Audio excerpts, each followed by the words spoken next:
The undead are beings that never truly die, and for them, creatures like immortals who escape the life and death cycle, taking over a small dimension wouldn't be much of a challenge. Conquering the place known as Planet Earth was just a matter of time, or at least, that's what they thought. The big skeleton points, demanding to know how that could be possible. He was just an ordinary human, so how? How was he still alive? The protagonist steps out from the flames and says he'll explain. It's probably because he's tougher than they are, and with that, bam, he slams a punch right into the skeleton's chest. But before we get to that, let's rewind to 2 years earlier. Someone inside a room says they can't take it anymore. She says she let him stay for a while because he said he was going to look for a job, but instead he spends all day playing video games and drinking. If he was going to live like that, then he might as well go back to his parents' house. Our flushed-faced protagonist tries to explain that going back to his parents at his age isn't an option. But the girl says it's even worse that he's relying on his younger sister. He walks into the room without saying anything while she keeps going, saying he should at least use that little allowance he gets to go job hunting and stop being a burden. The guy just shuts the door,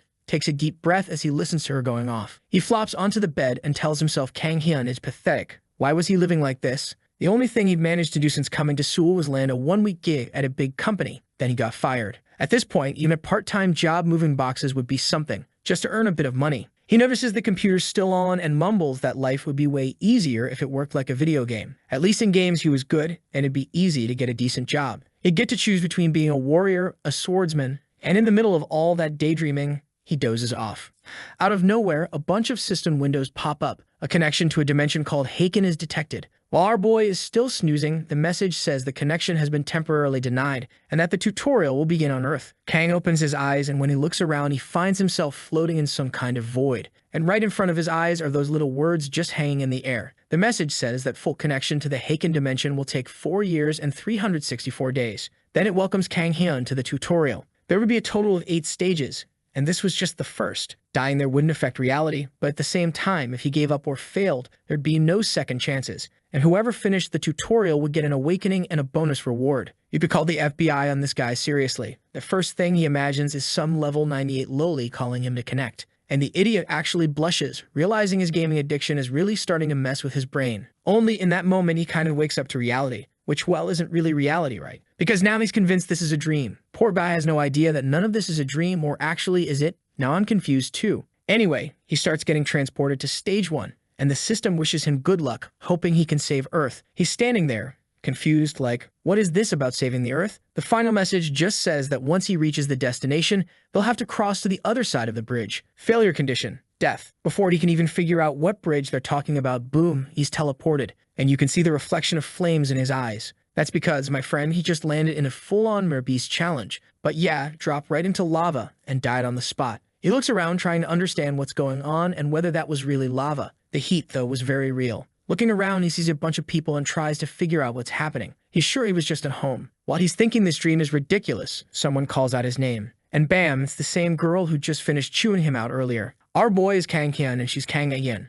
Korea, and it's amazing naming choices. He wants to know what the hell she's doing there.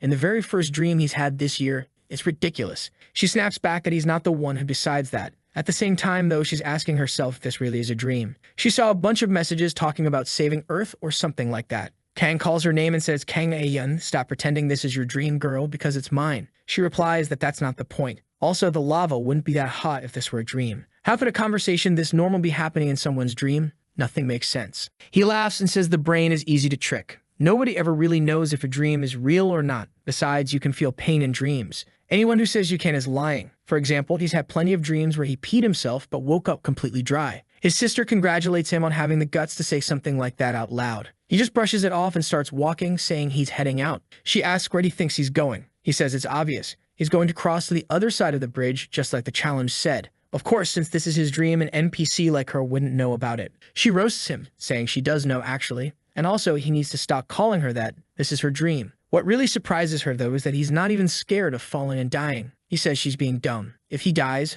he'll just wake up. But right in the middle of the sentence, a body flies between them. When he looks down, oh boy, the guy falls, starts melting, writhing in pain, and both of them are shaking just watching it. The smell of burning flesh hits them, and she asks what he was saying again. Now they're both trembling. He says that scream sounded really realistic, but he's not scared. Not at all. His sister sighs and says he really is an idiot. He better crouch down and crawl. It's way safer that way. He's standing there pretending not to be scared, but a few minutes later, everyone else is moving forward and the two of them are crawling right along. On the way, she asks what he thinks is going on. Do you have any idea? He says he's sure it's just a super realistic nightmare, to which she tells him to wake up and get real. There's no way a dream or nightmare could feel this real. Something was happening that they couldn't even begin to understand. And maybe, if they died here, they really would die in real life. Kang laughs and says, "Girl, I'm trying not to think about it, but you keep talking and now I'm scared out of my mind." She sees right through him. The bastard was just pretending to be calm. He's totally useless. He collapses face first and asks if they can stop for a second so he can rest.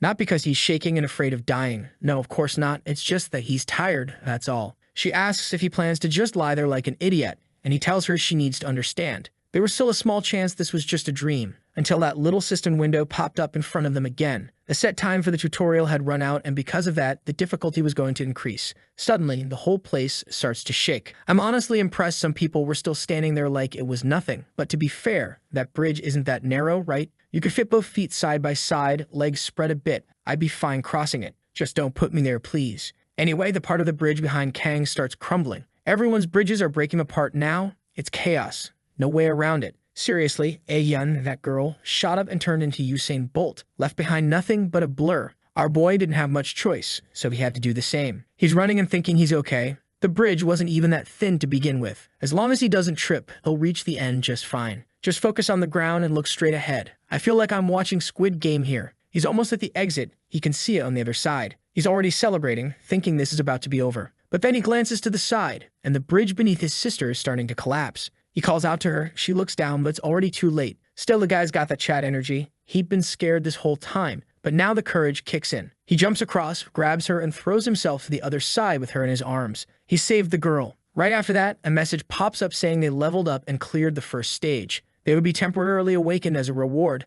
though their full awakening would only happen once the tutorial was over. Kang Hyun stretches and says it's finally over. He could barely move from the fear. Meanwhile, his sister is more interested in this whole awakening tutorial. What even is all this thing? He tells her she should be thanking the guy who saved her, honestly. But she ignores that, distracted by a status window popping up. Kang says a status window is the #1 thing anyone would want to receive on their birthday. Gamer instinct stronger than fear. He jumps right up to check it out. I can already see there's a resurrection trait or something, but no abilities, no skills, and the stats don't look very high either. And before we get to see the rest, boom, he wakes up in the same old bedroom. Looks like it's the next day, and now he's convinced it was all a dream. But of course, the internet is blowing up with talk about this strange dream. Some people saying it was the weirdest lucid dream they've ever had. Others talking about how real the sensation of dying felt. Naturally, with so many people sharing the same story, everyone's weirded out. Humans being humans, though, they're already having fun with it. Throwing out hashtags, launching meme coins, and honestly, that's probably exactly what would happen if something like this were real. What they're forgetting is that the full connection is still 5 years away. Back with our guy, he opens the door and immediately starts arguing with his sister. They're both talking over each other, going on about the status window, the challenge, who died, who didn't. She yells at him to shut up, he tells her the same. They both end up exhausted and quiet, then wonder if maybe he should just eat first.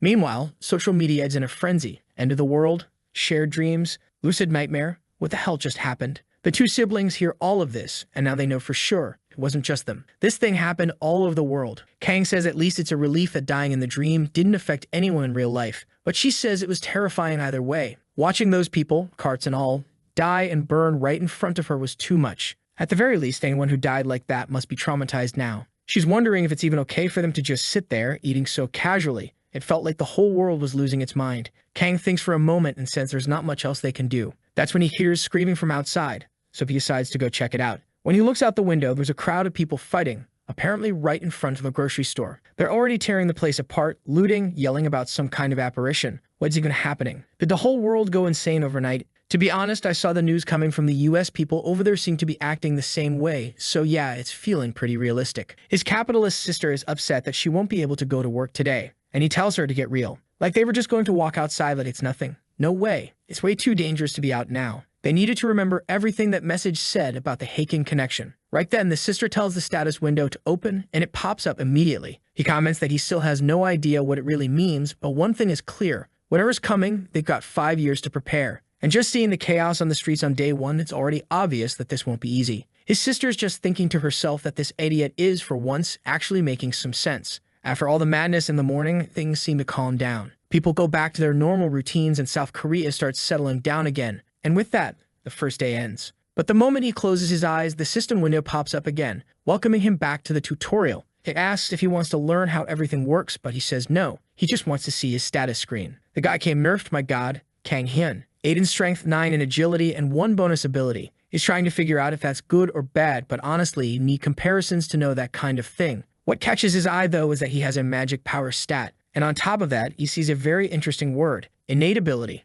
resurrection. Now I'm confused. So that resurrection skill isn't part of the tutorial, it's actually his. The ability allows him to come back to life 24 hours after dying, and it stays active until the world exits the current crisis. Ah, now it makes sense. It's like a Minecraft spawn point. He revives at the last bed, or rather, the last place he slept, unless he picks a new spot. The penalty is that he loses 1 level each time he dies, and his stats drop by 50% for 24 hours. This bastard's already hyped, celebrating. He's sure he won't be some useless side character with a power like that. The moment the system asks if he wants to move on to stage 2, he says yes. He needs to find out right away if his stats are actually low or high. The story says he was really celebrating that resurrection ability, but he had no idea what was coming next. Inside a bloodstained castle, a goblin screams and charges right at him, aiming for his head. But the sneaky little green thing dodges. The system announces that in stage 2, he'll have to defeat all enemies to prove his strength. Luckily, the guy's got experience, he's played tons of games before, so he picks up on the goblin's pattern and lands a clean hit. The creature's all covered in blood, its weapon dripping, while Kang Hyun is shaking from the feeling of having just killed a living thing. He was about to throw up, and the only reason he didn't die is because that thing was trying to kill him too. He keeps moving forward, and from behind one of the walls, a massive goblin is watching him. The moment he spots it, our boy freezes. The big one sees that its buddy got killed behind its back. It starts walking forward, and Kang wonders why there are already 2 enemies right at the start. We're goblins supposed to be small, easy targets for beginners. But this thing's holding a sword that's at least a meter long. The monster lets out a roar and swings, landing a direct hit on his hand. He manages to block, but it leaves him completely shaken. The guy's never been to the gym, and all he ever did was sit at home playing games. So when that 1-meter sword collided with his barely 70-kilo frame, it instantly knocked his weapon out of his hands. And of course the goblin kept going, slicing upward with his blade, cutting the poor guy open. He took a brutal combo right there. With his vision all blurry and his whole body shaking, he asks why he has to go through something like this. And honestly, the weirdest part is that he doesn't even know why he hasn't died yet. Yeah, seriously. No one's going to give him a heads up on that. Maybe it's because of that resurrection ability? Though now I'm confused too. Resurrection means you die and come back, not that you're immortal. While being dragged across the ground, Kang starts wondering how much blood a human being actually has. As they pull him, he can feel death creeping up on his neck. And before he finally died, he was tortured for hours by 4 goblins. His sister wakes up to screaming, rushes into the room, and asks what the hell he's doing acting like that so early in the morning. But then she sees him all curled up and trembling, mumbling that goblins are terrifying. He's shaken, totally out of it. I honestly thought he was just being one of those pathetic types, but then he starts explaining over breakfast. He tells her that they made him bleed to death. First they ripped off his fingernails, then his fingers, then his toenails, and it just kept going. She actually asks him to stop talking. She died too, apparently, but it wasn't nearly that bad. She wants to know if that's the only reason he was screaming, and he says that if she had gone through what he did, she'd be waking up screaming too. She says fine, she gets it, but asks if maybe he wants to go to the hospital or something. It seems like psych wards have been filling up lately because of these experiences. He sits down and says he doesn't think that's necessary. It was bad, but not that bad. Then he says he's got at least one piece of good news. Apparently, once you die, a tutorial ends. The guy goes, phew, finally I can lie down and have a perfect, peaceful night's sleep. Except, yeah, no. The system greets him again with a welcome message to the tutorial. Poor guy just lets out a scream, asking what the hell is going on. Still completely traumatized, he sits in the back of a cave for hours, hoping maybe he'll wake up or something. But nope, nothing happens. Eventually, he gets up, realizing he's got no choice but to move forward. Last time he grabbed a mace, thought it'd be simple and strong. But now that he's terrified of getting close to goblins, a bow or crossbow sounds like a much better plan. Like every Korean guy, he had some experience from military service. So he figured, yeah, this should work. But this guy really thought he'd grab an M4 or something. Aim fired, grazed the goblin. The little monster turns and gives him a death glare. Luckily, the guy had brought 2 weapons. Cheating a little, huh? He also took a spear, charged him with all of his courage, and bam, drove it right into the first goblin's chest. He's already celebrating, saying he got one of the bastards. He turns to defend against the second one. But guess what? This isn't a video game. The spear was still lodged in the other goblin, and he couldn't pull it out. And in that moment, the second big one came in and sliced him right open. Well, at least this time he woke up in his room right. Hopefully, he didn't spend the whole night suffering. That's exactly what he celebrates. Yeah, he's sweating and completely wrecked. But at least it was instant. The system pops up again and he gives it a thumbs up. Stage 2, round 3. This time he picks the shield. Why? because he spent all day watching YouTube videos on how to use a sword. The guy says he's ready. Let the green bastards come at him. Yeah, it didn't last long. He's already woken up again. While he's losing his mind, shouting that he's going to kill everything, his sister just stares, wondering if this is starting to mess with his head. Once more, the welcome screen appears. It's time for round 4. But instead of running into battle, this time he just stands there, swinging the sword up and down. After a few hours doing that, his vitality stat goes up by 1 point. He spent 8 hours doing that. Checking his window, he finally sees something change. He remembers that he has that 1 point for additional abilities. Looks like he invested it into strength, and now he's ready to charge. He says he's going to get his revenge now that he's got 2 extra points, but obviously, yeah, he wakes up back in his room again. Seems like this time he didn't even manage to kill a single goblin, which is just embarrassing. Round 5, he does the same thing again. Swings his sword around for 8 hours and gains 1 more point in vitality. Round 6, after spending 10 hours doing squats, push-ups, and everything else he could think of, he earns another point in strength. At that point, he was already handling 2 goblins at once with some ease. The problem? He was still lacking the fundamental skills. Even if he could survive the first couple, it wasn't nearly enough to deal with the rest. In round 7, he made a decision. He just trained with the sword non-stop. He kept slashing and slashing and slashing. As usual, after a few hours, he got 1 more vitality point. He collapsed on the ground, exhausted, and a window popped up. His swordsmanship skill had finally leveled up from the worst possible rank to rank F. The system explained that the skill now helped him adjust his posture and distribute force more effectively. Sure, it was still as bad as a drunk neighbor flailing a sword, but hey, it was better than nothing. He should have been celebrating, saying now he could finally get revenge on those bastards. With bloodshot eyes, he says, today they all die. There were 5 goblins total in the second tutorial, 2 guarding the front of the castle and 3 in the back. Those first 2? He fought them so many times they were practically training dummies by now. He takes out the first one with a crossbow bolt and finishes the second with his sword. The real problem was the forest ones. He manages to take down 2 of them using strategy, but that last one was a serious challenge. The goblin's axe clashes with his sword. Now they're in a proper duel. The monster goes in for another strike. He blocks with his shield, and that's when he starts noticing something. He can see the attacks now. His body's reacting before his eyes can fully register the moves. He feels a lightness in his arm. Swordsmanship rank F kicks in, and he nearly lands a stab in the goblin's chest, but only manages to scratch its cheek. The real problem? He knows what to do, but after fighting 4 goblins already, he's completely drained. The goblin swings again, smashes right into his sword, and knocks it flying. The monster comes in to finish the job. But Kang just starts laughing mid-fight. He says it's because he knows this bastard. He knows the goblin loves to torture people. He avoids killing blows on purpose. His pattern is way too obvious. So Kang pulls a classic street move, kicks up a bunch of dirt into the goblin's eyes. The monster's blinded, flailing around, and Kang picks up a rock and slams it into the goblin's shin. Dude's stumbling around, swinging blindly while Kang circles behind him and smashes the rock into the side of his face. Killed the thing with a rock, it seems. The system congratulates him, gives him some bonus stats, lets him choose a new weapon, and even unlocks a new skill, the worst possible rank in shield usage. He's over there celebrating, but I can already feel the next round's going to wipe that grin off his face. He levels up twice and declares he'll prove that humans are superior to goblins.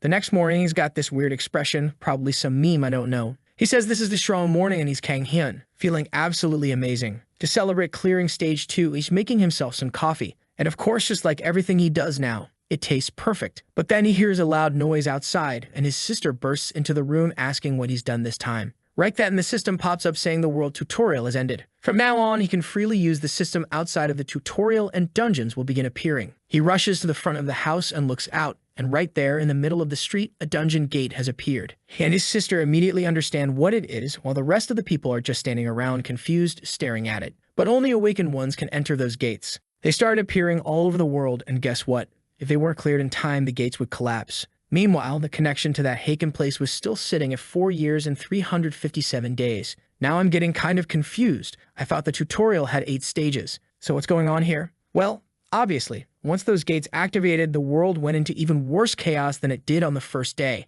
As usual, the siblings kept it safe and decided to stay calm at home, digging for information. Kang found out that apparently the tutorial wasn't completely over. Anyone who recently had a birthday, specifically those who just turned 16, was now eligible to join. His sister says people are talking nonstop about the dungeons. There's talk that whoever received talents is now expected to go into those portals and clear them. Our guy, though, is excited. Now he can finally have the full status window in the real world. He tells it to open, but the system responds that the tutorial is still ongoing, so that's not possible yet. He finds it kind of odd, but then remembers, right, the tutorial has 8 stages. While he kept repeating stage 2 over and over, the rest of the participants had already finished it. After all, it had been 8 days since everything started. So he tells his sister that there's nothing else to do but finish the tutorial and asks if she found any info on Stage 3. She says the only thing she heard is that the theme seems to be patience. That's all she could dig up. Very few people made it past Stage 2, so details about Stage 3 are practically non-existent. He flexes his biceps and says it's going to be easy. He's gotten super strong and he's not going to suffer again like he did back then. Stage 3, it'll be smooth sailing. And so here we are that same night, Stage 3. Strangely enough, that golden liquid the monster's pouring on him. Yeah, it's exactly what you're thinking. In Stage 3, the system explains that he has to prove his persistence and tenacity. The condition is to kill the boss, Gorka. As always, failure means death. The event notes that if he waits for the right opportunity, it'll present itself. He's pumped, dressed in camo gear, but he's wondering what this whole sneak-in and assassinate thing is about. Whatever it is, the first step is finding where these guys even are. He checks his status window to see what's new. He's now level 4. He's also unlocked crossbow mastery. The guy's glowing with new skills and perks. He puts his extra points into strength and vitality. Still, he feels like he's missing some kind of reward he doesn't remember claiming. The system then opens up the inventory tab. He taps on the sword and pulls it out from the interface. The only problem is, it's worn down, all battered. But with no better option, he figures it's time to see what this Gorka thing is all about. He tells himself the story of Carlos Hitchcock, that legendary American sniper who crouched for 3 days, 1.4 kilometers away just to take down a general. That's his mindset now. It looks like he's been crawling for 10 hours straight. Finally, he spots the enemy cabin. 2 guards are standing out front. He wonders if maybe he should just take the shot and force his way through. At this point, his clothes are soaked in piss. He couldn't move for hours and covered in bugs. And right at that moment, something blocks the light above him. Yeah, you guessed it. That's when he gets that lovely golden shower and just freezes in place. The guy really is patient. As the creature backs away, Kang keeps telling himself, be patient, be patient. But suddenly, he bolts forward, charging straight at the thing, shouting that he's getting revenge for that mess. The slash is clean, perfectly aimed, and the first one drops dead. The second grabs his spear and turns to face him. At that moment, an alarm signal is triggered in the village, and suddenly, he's surrounded. Goblins coming in from every direction. The guy's going off the deep end, smiling like a maniac and saying that if he's screwed anyway, then he might as well say that one line he's always wanted to. Bring it on, you sons off. Yeah, that one. And would you believe it? He actually unlocks a new skill, Lion's Roar. Alright, here comes round 2. This time, he jumps right in and starts things off by unleashing that Lion's Roar, pulling every enemy toward him and charges straight at them. After crawling around for 10 hours during his first try, he figured something out about these monsters. The Gorka warriors go out to hunt during the day and only come back at night. In other words, the camp is way weaker in the daytime with no one around to defend it. So what does he do? He starts slicing through everything, storms into the main tent without hesitation. But then inside, he sees a chubby guy flanked by 2 hooded mages. The boss points at him, and right away, a magic circle forms behind Kang. Boom! Low-rank immobilization spell. And right then and there, he's wondering what kind of cursed tutorial includes this. That's when he remembers the description of Lion's Roar. It removes any debuff below rank D. He takes a deep breath, roars again, and the debuff shatters. He charges, takes 2 steps toward the boss, leaps into the air, and yells. Everybody's got a plan, until they take a sword to the face. He actually pulled it off. I thought he was about to get wrecked again. As a reward, he gains an intermediate level regeneration skill. And on top of that, since he cleared Stage 3 in record time, he's awarded the title The Impatient. Kang's hyped. He took a whole week to clear Stage 2, but now Stage 3, 1 day. Seeing how fast he's growing, he reaches a conclusion. Apparently, he's the chosen, talented protagonist. At this pace, he figures he'll blaze through Stage 4 in a few minutes. He's already fantasizing about slaying dragons and walking around in golden armor. But then, we skip forward to 1 month later. On TV, they're reporting that it's been 25 days since the gates first appeared. The first response squads have already been formed and deployed into the dungeons. Any awakened civilians are encouraged to join the groups in exchange for rewards. His sister's in the kitchen, calmly cooking, when she hears him scream from the bedroom. But at this point, she doesn't even flinch anymore. She tells him to cut it out, but he storms out of the room, yelling that he finally finished. He walks straight ahead and killed everything in sight. She reminds him that he'd said earlier he was going to give up, but then she pauses, looking at him with a weird expression. He's different. From a distance, he looks like he's grown 50 centimeters and turned into a walking mountain of muscle. She's just staring at him like, you were already ugly, and now you're worse. Meanwhile, our boy is muttering into the void that these tutorial bastards are pushing him over the edge. His sister tells him to chill out, says he's looking like a full-on criminal, then asks, so what the hell is going on in Stage 4? He explains that it was more of a group project. He had to prove his leadership skills. The mission window said the fail condition was death. He had to remove the dungeon core and ideally escape without losing a single teammate. Those other guys with him? Apparently, they were all NPCs assigned to the quest. At first, Kang just stood back watching. The group was arguing about whether they should retreat, and things started getting heated. But he managed to calm everyone down and convince them to move forward together. And at the start, that looked like he could carry the whole team. He used Lion's Roar to boost morale, and with his healing and regeneration abilities, staying alive was easy. His sister asks, okay, then why did it take a whole month? He says it all started that same night, and while he was sleeping, those bastards tried to kill him. Dude didn't even finish chewing his food before he was shouting about it again. Even when he sent them on night patrols, it'd come back, set up ambushes, and somehow managed to kill him anyway. It seemed like every attempt ended the same way, and in that nightmare of a stage, he had to come up with a brilliant strategy to finally win. His sister asks what it was, and he slams his hand on the table and says it was simple. Beat the crap out of all those bastards before starting the dungeon clear. Things got intense in the final part of the stage. He showed up, and as always, the group was deep in another pointless debate. Advance, retreat, who knows what. That's when Kang took a breath, unleashed Lion's Roar, and yelled at everyone to shut up. Some girl asked him why he was doing that, and without saying a word, he pointed his sword forward and announced that from now on, everyone was going to follow his orders. Anyone who refused would die. If you talked back, you'd die too. The first guy, poor soul, dared to ask if he was crazy. And boom, Kang smashed his nose in. Hit after hit. Even while everyone was screaming at him to stop, he kept pummeling the guy, saying, I told you not to answer. Everyone starts shaking. Kang turns to them and says, you're all going to follow me now because I know the way. Anyone who doesn't dies. Well then, problem solved, I guess. But this guy's getting brutal. A skeleton swung a sword at him. Kang caught it midair with his bare hand, pulled it in and snapped it in half. He tells the team that was the last one, and are all standing there trembling, whispering that he's really wiping everything out. And then finally, he finds the dungeon core. The mission is to destroy it, so he slices the support. The system congratulates him for completing stage 4. As a reward, he gets the cleave skill at rank E and a mental fortification buff at rank B. After everything, he says the result wasn't that bad at all. Fighting through so many enemies, of course, his stats shot up and he racked up a ton of loot. He still has no idea what to do with the mana stones he got from the skeletons, but he's sure they'll come in handy eventually. The cleave skill is a powerful sword strike that has a chance of slicing enemies in half. There's a limit to it, sure, but it also ignores part of their defense. And that mental fortification thing, turns out it's not a skill, it's from a ring he found. As long as it's equipped, no mental type skill of rank A or lower can affect him. He knew the training had been amazing, but his favorite reward by far? The guy's now doing 300 push-ups straight, completely shredded. Seriously, look at the guy's physique. And he's already figured it out. Standard workouts like this won't cut it anymore. Maybe it's time to actually hit the gym or something. Right then, his phone buzzes. He checks it, and it's a government alert. A dungeon has appeared in a certain area, and all citizens are to stay indoors and lock their doors for safety. At first, he thinks, so another dungeon showed up. But no, this one exploded. Something went wrong, and now goblins are loose in the city, killing everyone. Looks like they either forgot to clear the dungeon or didn't manage to in time. And just like the warning said, the gate opened, and now the monsters are pouring out. And worse, it's not some far-off district. It's right in front of his house. Even worse than that, his sister had gone out to work while he was in the middle of doing crunches. He bolts out searching for a weapon because, since he hasn't finished the tutorial yet, he can't access his inventory in the real world. So yeah, he grabs a kitchen knife. That's all he's got. 1 second later, he's out running through the street, yelling, calling the bastards out. He tries to activate Lion's Roar, but nothing happens. Because the tutorial isn't finished yet, his skills don't work in the real world. The goblins just stare at him, confused, and that's when it hits him.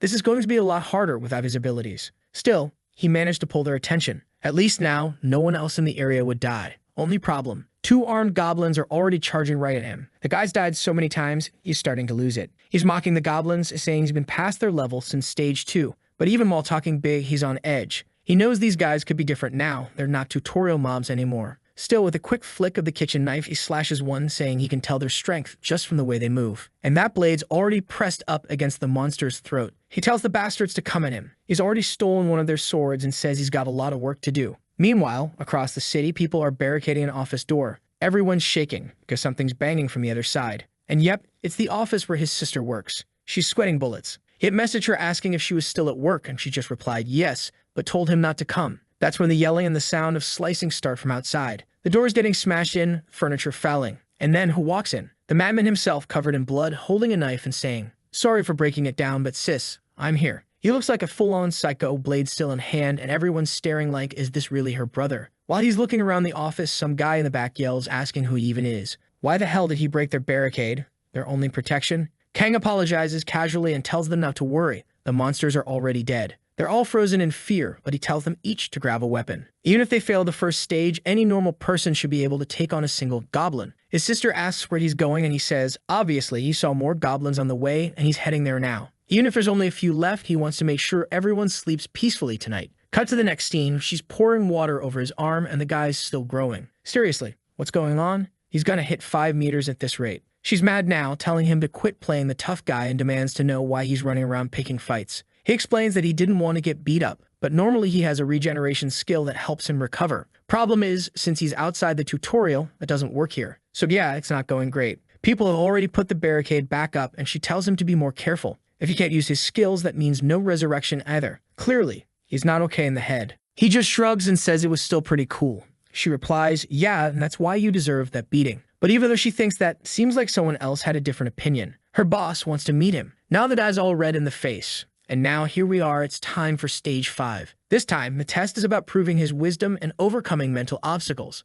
Poor guy had almost forgotten he was still stuck in this whole mess. And wow, what a group. The one with the blue hair is telling the redhead that she's a succubus. The archer girl is trying to calm everyone down. And our boy sees this full cast of beauties and wonders what kind of amazing situation he's just landed in. The objective for stage 5, find and kill a succubus who's disguised as a human. As always, if he fails, he dies. Obviously, the succubus is hiding her identity, and the first one to figure her out, yeah, she'll target them first. Kang is already sweating bullets. He knows what these women are, demons. He knows they disguise themselves as stunning women to suck your energy dry. The problem? Every single girl in his group fits that description perfectly. That's when Alice walks up, her eyes sparkling, and asks what he thinks. She wants to know who he suspects is the succubus. The guy's looking her over, completely flustered, thinking she's even prettier up close. All twisted up inside, he stammers, saying he's not sure. He really doesn't have a clue. But right at that moment, the system chimes in. His mental fortification ring has just resisted his seduction attempt. Whoa! Our boy's sitting there by the fire, thinking back on everything. Stage 1 was a hellish inferno. Stage 2, a brutal goblin fight. Stage 3, he got peed on. Stage 4, an entire month of pain. He's been through it all, suffering like a dog just to survive. But for the first time, he genuinely believes he might have an easy win. He quickly covers his mouth, realizing he was smiling like an idiot. If she realizes he's caught on, she'll probably kill him in his sleep. And at the same time, he knows succubi are no joke. Any demon who can disguise herself as a human and seduce like that, she's got to be powerful. And if the other guys are already under her spell, he's the only one left who can act. He thinks maybe it'd be smart to talk to the other girls. But nah, just for tonight, he decides to sleep. Naturally, he wakes up again in his sister's office. He jumps up yelling. People tell him to calm down. The military's on its way. But our boy is furious. He's sure the damn succubus realized he wasn't under her charm and killed him while he slept. Suddenly, he pauses. Wait, what's this about the military arriving? And yep, there they are. Troops roll in, guns blazing, and they mow the goblins down. Finally, real bullets are working on these green bastards. Kang's at the window, watching while everyone celebrates, thinking it's over.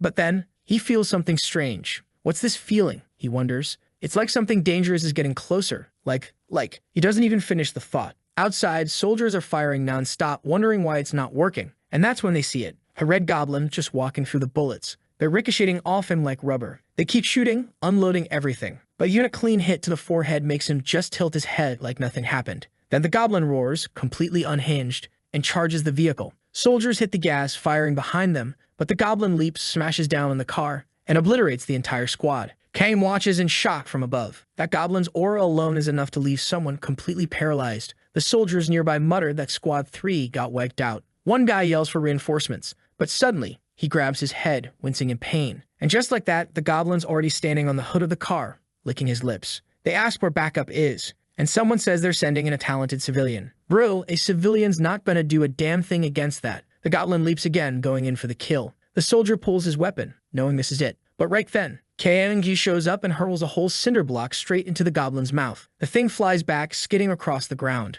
Our boy climbs up onto the car and asks the soldier if he's okay. Looking at Kang's face, the guy's trembling. You're another monster, he mutters. Kang says, easy there. I'm the reinforcement. Lower that weapon. The soldier, still shaken, tries to understand why Kang looks so damn threatening, then apologizes and thanks him for the help. But Kang just replies, get ready, because that thing's getting back up. And the reason Kang jumped into this mess, the goblin looked up the office, and Kang knew after it was done down here, it was heading straight for his sister. So he asks, did you guys bring any tear gas? Anything chemical? The soldier nods. Good, Kang says. Use it. Use all of it. Don't worry. I've got a way to deal with this thing. He starts walking toward the goblin and tells them to open fire. His sister is watching from above, terrified. Meanwhile, Kang walks right up to the monster and says with a grin, well, look at you, not bad. The soldiers at that point grab the tear gas grenades and toss them right under the creature's feet. At least that was having an effect. The monster starts lashing out in every direction, panicking, and our boy quickly realizes it's moving just like those hobgoblins he fought before. He might be suffering too, sure, but he's way more used to pain than any creature could ever be. His first strike knocks the weapon out of the monster's hands, and now all it can do is take a beating. The problem is, Kang's arms are shaking like crazy, almost like he's about to cry, wondering why the hell this thing's so damn tough. The soldier from earlier is watching from a distance, clearly stunned by the kid's talent, when someone else shows up asking what's going on. This blonde guy walks in wanting to know who's fighting. Is he the reinforcement that was sent in? At this point, after all that effort, Kang's weapon is worn down and completely battered, and he still hasn't gotten anywhere. His eyes are burning like hell, and the damn goblin doesn't even have a scratch on him. He wonders if he's supposed to use some kind of martial arts move or maybe break one of the goblin's joints or something. Then suddenly, someone cuts in and starts slashing at the monster. And judging by the speed and force, whoever this guy is, he's no joke. Kang didn't even see the attack happen and starts wondering who that speed demon even was. But apparently the blonde guy didn't land an actual hit. He swung sure, but didn't cut anything. He calls out to Kang and tells him that this thing's the boss of an F-rank dungeon. Its defense is insanely high, but it's got to have a weak spot. Kang's surprised the guy even knows what an F-rank dungeon is, which means he's clearly experienced. They charge the goblin again, and the blonde tells Kang to keep the pressure on. Looks like the monster's stamina is running out, and its defenses are starting to drop. Kang keeps up the attack, but he's thinking, what's the point of draining its energy if they're not even doing any real damage? Right then, his sword shatters, and he needs a new weapon. Immediately, he remembers the one he knocked out of the goblin's hand, sprints over and grabs it. The blonde guy shouts at him to hit from the other side. The monster's weak spot seems to be exposed from there. But Kang's already figured it out. The creature's willing to take hits anywhere except the eyes. Problem is, it's guarding that area like crazy, so he'll have to make an opening somewhere else first. He says he doesn't know what else to do. Blood flies, and suddenly, bam, he lands a hit right in the monster's vital point. Kang even pauses for a second, apologizing to the creature, saying it was a dirty move. He says it felt like the sword moved on its own toward that spot. Maybe that really was its weak point. He's not completely sure, but now that he's in, he's going to finish this thing off. He hoists it up, impaled, then slams it to the ground, ripping through it. The monster bounces across the concrete. Kang's already chasing after it again. At this point, the poor beast is whimpering, foaming at the mouth, and Kang drives the blade in one final time. While he's finishing it off, the blonde guy's just watching from a distance thinking, damn, this guy's actually strong. The only problem? He has no idea where this talented guy even came from. Was he an independent player? Right then, the item dropped from the goblin begins to materialize. But since Kang hasn't finished the tutorial yet, he can't check what it is. Obviously, he grabs it anyway. He'll figure it out once the tutorial's done. As he tucks it into his inventory, the blonde guy approaches to ask who he is. But Kang, he's already suspicious. He thinks this guy might try to take the item, because technically, when you fight together, you're supposed to share loot. But he didn't ask for help. This guy just jumped in, worried the guy might try to claim whatever it is he just picked up, even though he doesn't even know what it is. Kang bolts, saying he's super busy and has things to take care of. He throws a wink over his shoulder and says, later. And the blonde is just left standing there, completely confused about what the hell just happened. A few hours after Kang took down the hobgoblin, the situation in the city finally started to calm down. Of course, he walked his sister back home, but the streets looked straight out of an apocalypse movie. It was already nighttime by the time they finally made it. But the moment they opened the door, she asked if by any chance he had forgotten to lock the damn thing. The entire place was trashed. She looked around and said he really had matured one bit. The two of them stepped in casually, slipping off their sandals, not even thinking about the possibility that whatever broke in could still be inside. But hey, there's an upside to having an older sister. She already had food waiting for him, so he's just there stuffing his face. She's on her phone, glancing at the screen, and tells Kang this whole thing is insane. Tells him to take a look, and there it is. The video of him taking out that goblin. Kang grabs the phone in shock. That's me. Who the hell recorded this and posted it without asking? The comments are a mix.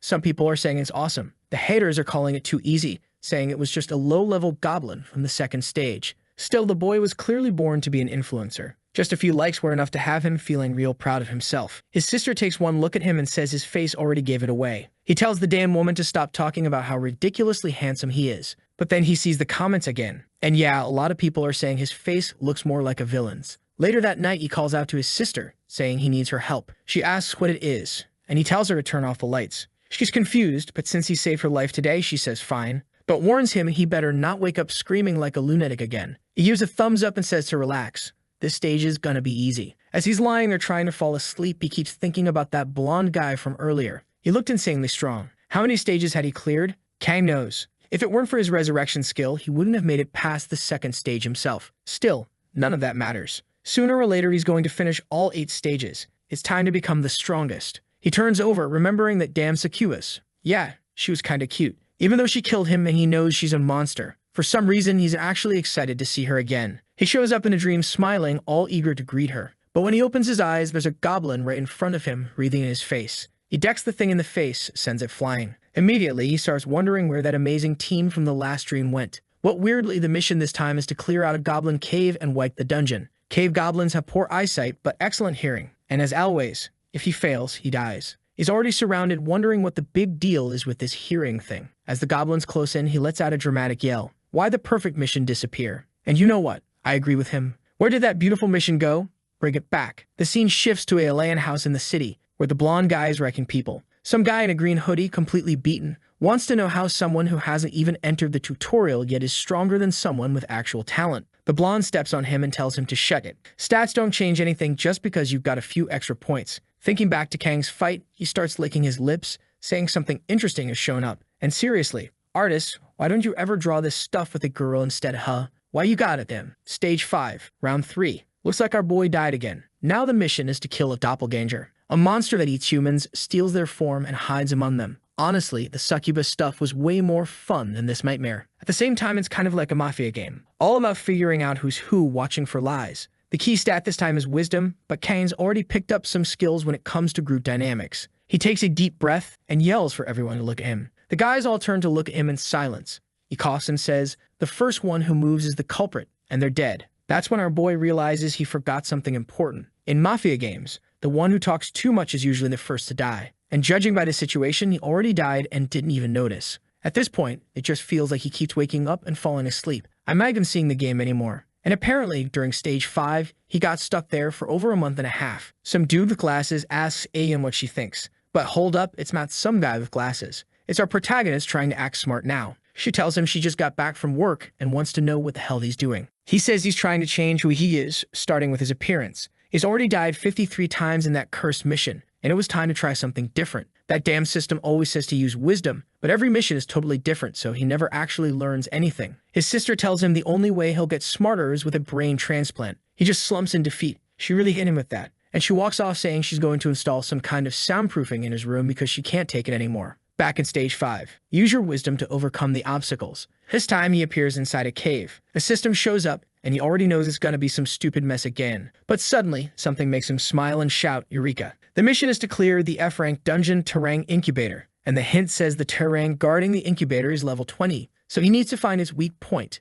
And there it is, the Terang spitter. Massive, grotesque, disgusting. But Kang is tired of these strategy missions. This was perfect, just a straightforward job. Kill the monster and move forward. It spits at him. He thinks it's a web and dodges to the side, but turns out it's acid, and his whole arm starts melting. Still, this guy's full psycho mode. He just cuts right through it, saying he's not gonna die here. No way. Even without the arm, he charges again, slips underneath, and stabs upward into its belly. Just like the system hinted, it had a weak spot, and that cut splits the thing in two. He's drenched in blood, yelling that he doesn't care about weak points. He'd rather smash the lock than use the key. And just like that, he clears Stage 5 without much trouble. Too bad the succubus mission never came back. Now he's off the rails, shouting that only weaklings need to be smart. For finishing, he's awarded the S-rank skill Titan's Strength, which lets him infuse mana into his muscles. And he's now level 25. The scene cuts to classroom 3-2 at his school. Someone calls out to Minsu, saying it's birthday punch day. But the kid just replies that they'd better stay away. He's already exhausted from that damn tutorial. His friend asks how Stage 1 went, and he says it sucked. Just like everyone said. He's getting through it, though. The problem is there are no more tips for Stage 5. His friend says he heard that if you make it past Stage 4, you're already in the top 1%, which is why everyone who clears it treats the info like it's pure gold. Suddenly, he sees a post. Someone had just finished Stage 7 and was heading into 8. They left a tip. Stage 4 is about leadership, and the easiest way to win is by making your team surrender to your power. Stage 5 is about wisdom, but the easiest way to win is with brute strength. Stage 3 is strategy, and guess what? The easiest way to win. Yup, strength again. Stage 7 is about dedication, and again, beating the enemy to death is the shortcut. He's sitting there like, who the hell is this troll giving out advice that makes no sense? Meanwhile, Kang is screaming that he's trying to give people real advice to save their lives. But no one believes him. His sister's next to him asking why he's yelling so much. The guy explains, I gave everyone the tips, didn't I? I was being nice, explained exactly how to get through the tutorial, but no one believes me. His sister walks off laughing, telling him he shouldn't be giving tips to anyone. He's just wasting time. He agrees, saying that soon he'll finish Stage 8 and become the first person in the nation to graduate from the tutorial.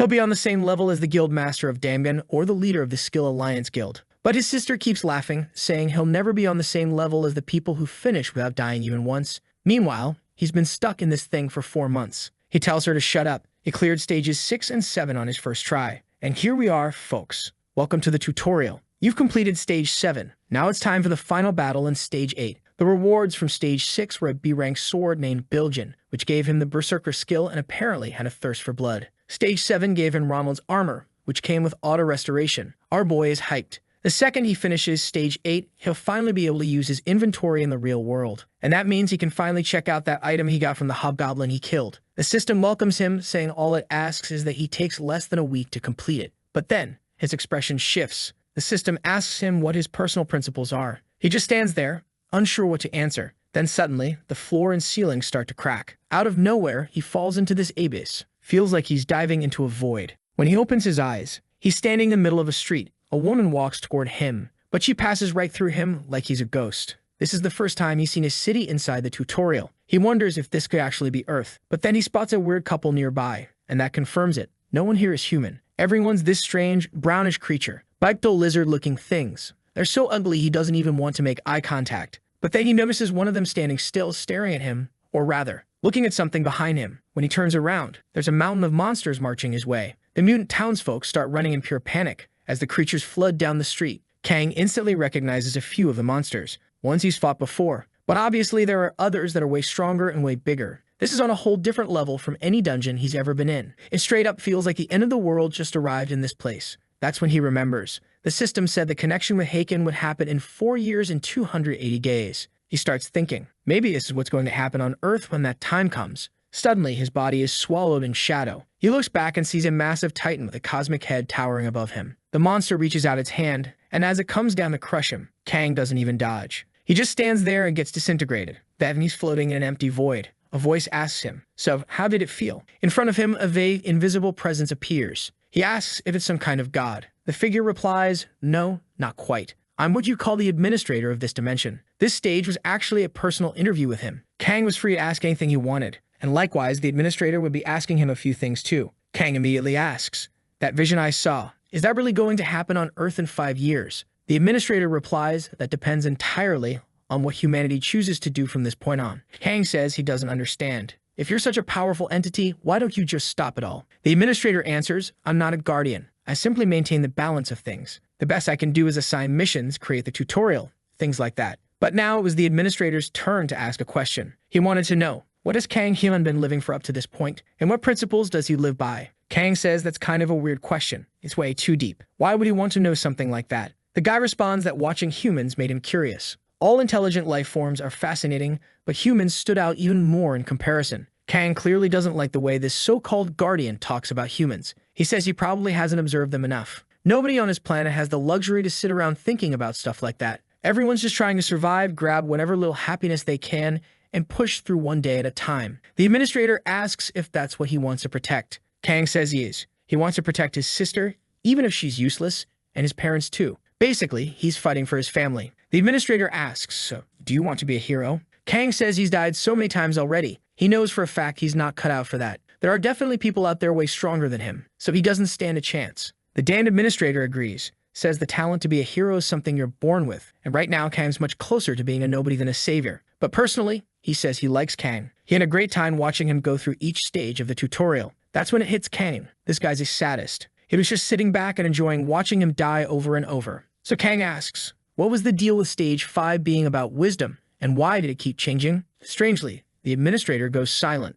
then just says time's up. He really enjoyed their talk and tells Kang goodbye. Right away, a system message appears. You have completed stage 8. Kang is still confused, but the administrator reminds him, this was a tutorial. The real challenges are only just beginning, and they'll be way worse than anything he's faced so far. Whether Kang likes it or not, the administrator believes he has what it takes to become the hero who will save Earth. Our boy starts yelling, swearing that something fishy definitely happened in stage 5. But the entity just congratulates him for clearing everything, and then vanishes. The system then announces, you are the 62nd person to complete the tutorial. Title acquired, tutorial graduate. I knew it was him screwing me over in stage 5. That's what our guy says as he wakes up full of rage. But this time, they'd shoved something in his mouth. Turns out it was a dirty sock, and he asks if that messed up sister of his was the one who did it. Of course she was. So you wouldn't keep screaming, you damn idiot. Just looking at your face, I can already tell you failed the test again, is what the damn girl says. But look at this bastard's face. He instantly throws his hand to the side and calls up his status window. His sister better take a good look, because now he's officially a graduate man. The real deal just showed up. The damn girl just stood up and said how convenient. Now it's time for him to get out of the house and start making some money. She could have at least congratulated our boy, right? Now he understands why she doesn't have a boyfriend. That's what he says, right before getting smacked in the face with a stick. Looks like they already had breakfast and she's heading out, saying she'll be back soon. Our guy stares at his little window, graduate of the tutorial. The title for those who finished stage 8, giving +2 to all attributes. It wasn't as amazing as he thought it would be. On top of that, he already had the impatient title, but you can't equip 2 at once. The system explains that aside from the main title, all the others only give 50% of their effect. So he equips the graduate title and sets the other as secondary. Now it was finally time for the moment he'd been waiting for, the item that bastard goblin had been carrying. A weird book, and he wants to find out what it really is. And it's Magic Explosion, Rank E, a book that lets you learn that skill, which blasts out magical energy. And strangely enough, he's there celebrating, super happy. In my head, this is crap, honestly, but fine, the guy's humble. I'd say he's just a simple, down-to-earth type. The system asks if he wants to learn the skill, and he instantly agrees. The book vanishes in his hand, and now he's excited to start testing out this new power. Meanwhile, in the city, a girl introduces herself as a Myeon, a new public servant. Her very first job assignment is at the school that trains the people who've awakened. That's where folks go to get their certifications, and it was also one of the first places built after everything started going crazy. She's thinking she'll be working with the nation's heroes. Definitely seems like a job worth doing. Obviously, though, some lunatics gotta show up. Poor girl's shaking like a leaf, apologizing through tears. Kang standing there like some kind of monster while she's begging to see the rest of his paperwork. He tells her to speak louder, asking what the problem is. She's even holding up a little sheet to defend herself, trying to figure out why he's acting like that toward her. Girl, I'm the one who's confused here. Why are you acting like this? Is what our guy says, until someone nearby calls out, asking what's going on. The rest of the people just hanging around start filming, wondering why this guy's threatening the poor girl. He tries to explain that he didn't do anything, but then someone else shows up, asking what all the fuss is about. Myeon calls out to instructor Lee Hyun and asks for help. The blonde guy takes a look and sees our protagonist. In that moment, both of them feel like they've seen each other before somewhere. He asks for the sheet, and she hands it over. The guy sees the name Kang Hyun and says the photo looks way different. Our boy explains, I awakened, so yeah, my appearance changed. But I swear it's me. If you don't believe it, check my DNA or fingerprints. Whatever, it doesn't matter to me. The guy notices he finished stage 5 and our guy confirms it. For some reason, he's pretending to be a low-key loser hiding his real power, which is why he listed his level lower than it is. Why? No idea. Then the guy says that if Kang's at level 12, that's pretty high for someone who only made it to stage 5. Looks like he illegally entered a few dungeons. Now it's starting to make sense. He shouldn't be that high level, not even close to reaching stage 8. None of it adds up. And apparently he lied, but even so, they're still suspicious. So he lies a bit more, saying he went into one dungeon before it became illegal. Lee Hyun says he gets it, but wants to know more about this masculinity power. What kind of skill is that supposed to be? Our guy says it's simple. It just doubles his strength. That's it. He accepts that explanation, but says he has one more question. Everyone receives a talent at stage 3,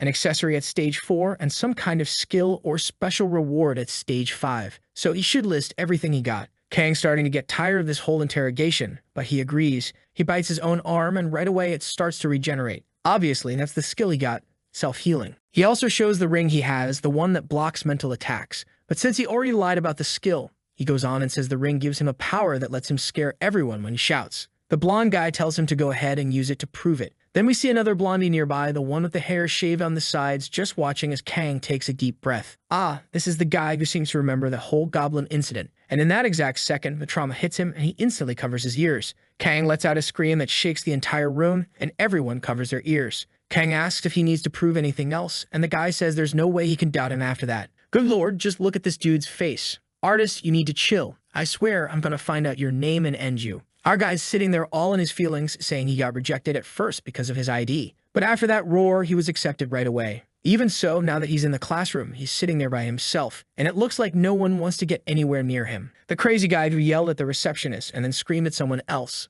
That's what people are calling him now. Our boy notices that the vibes around him are getting kind of weird, especially with that strange blonde dude eyeing him the whole time. Kang Hyun walks into the room, introduces himself, and says he's more or less in charge of that whole section. Says it's a pleasure to meet everyone, and the crowd gives a polite round of applause. For the next 10 days, they'd be studying theory and doing hands-on practice in the afternoons. All meals and lodging would be provided there. Anyone who didn't cause trouble would earn their certification with no problem. Finally, he asks everyone to pay close attention. It's been about half a year since the world changed. Even after 6 months, new information about dungeons and monsters keeps coming in all the time. Tactics, strategies, and goals are constantly evolving. What he's trying to say is that everything they're learning could change at any moment. Nothing is guaranteed. Our guy's thinking this place is just straight up depressing. The instructor continues, saying there might be some outdated or flat-out incorrect info. That's why he's only going to teach what's necessary for survival. That was the message. He's looking forward to working with everyone over the next 10 days. Everyone starts to get up while Kang is just staring up at the ceiling. That was boring as hell. He thought this was going to be some amazing academy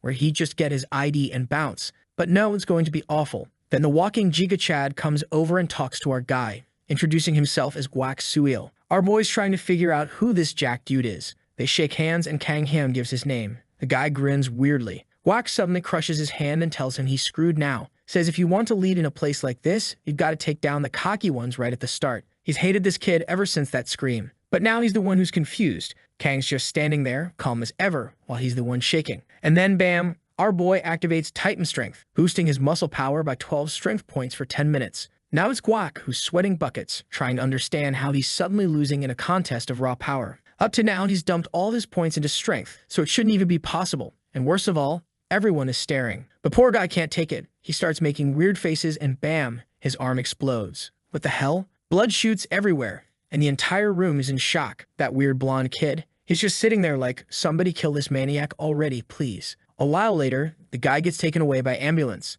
Kang says, you people are all misunderstanding everything. That musclehead came up to me out of nowhere and wanted a handshake, and suddenly, his arm starts swelling and blows up. That's it. Lee Kevin obviously doesn't buy that for a second, but our guy insists he's telling the truth. He only survived because of that strength-boosting skill that multiplies his power by 1.5. Otherwise, he would have gotten hurt too. That's when Lee Hyun notices something odd and asks if his ability wasn't called masculine strength. Our guy says it is. But the blonde reminds him that earlier he claimed the ability doubled his strength, and now he's saying it's 1.5. Our boy's all awkward, saying he got it wrong because he's bad with numbers. But yeah, it's either 1.5 or 2. One of those. The blonde just thinks this kid's going to be a real headache. He says he gets it and tells Kang to go back to class. Back inside, Kang's finally thinking he can relax when someone suddenly sits next to him. Of course, it's that damn blonde again asking if he can sit close. Kang tells him to do whatever he wants, but in his head, he's wondering why he keeps attracting muscle freaks and now delinquents too. Out of nowhere, the guy grabs his hand and introduces himself as Yusung. He had just turned 18 and was there after completing the tutorial, and now he's already asking how Kang pulled that stunt off. When Kang asks what he's talking about, the crazy dude already blurts out that he wants to know how he made that guy's arm explode like that.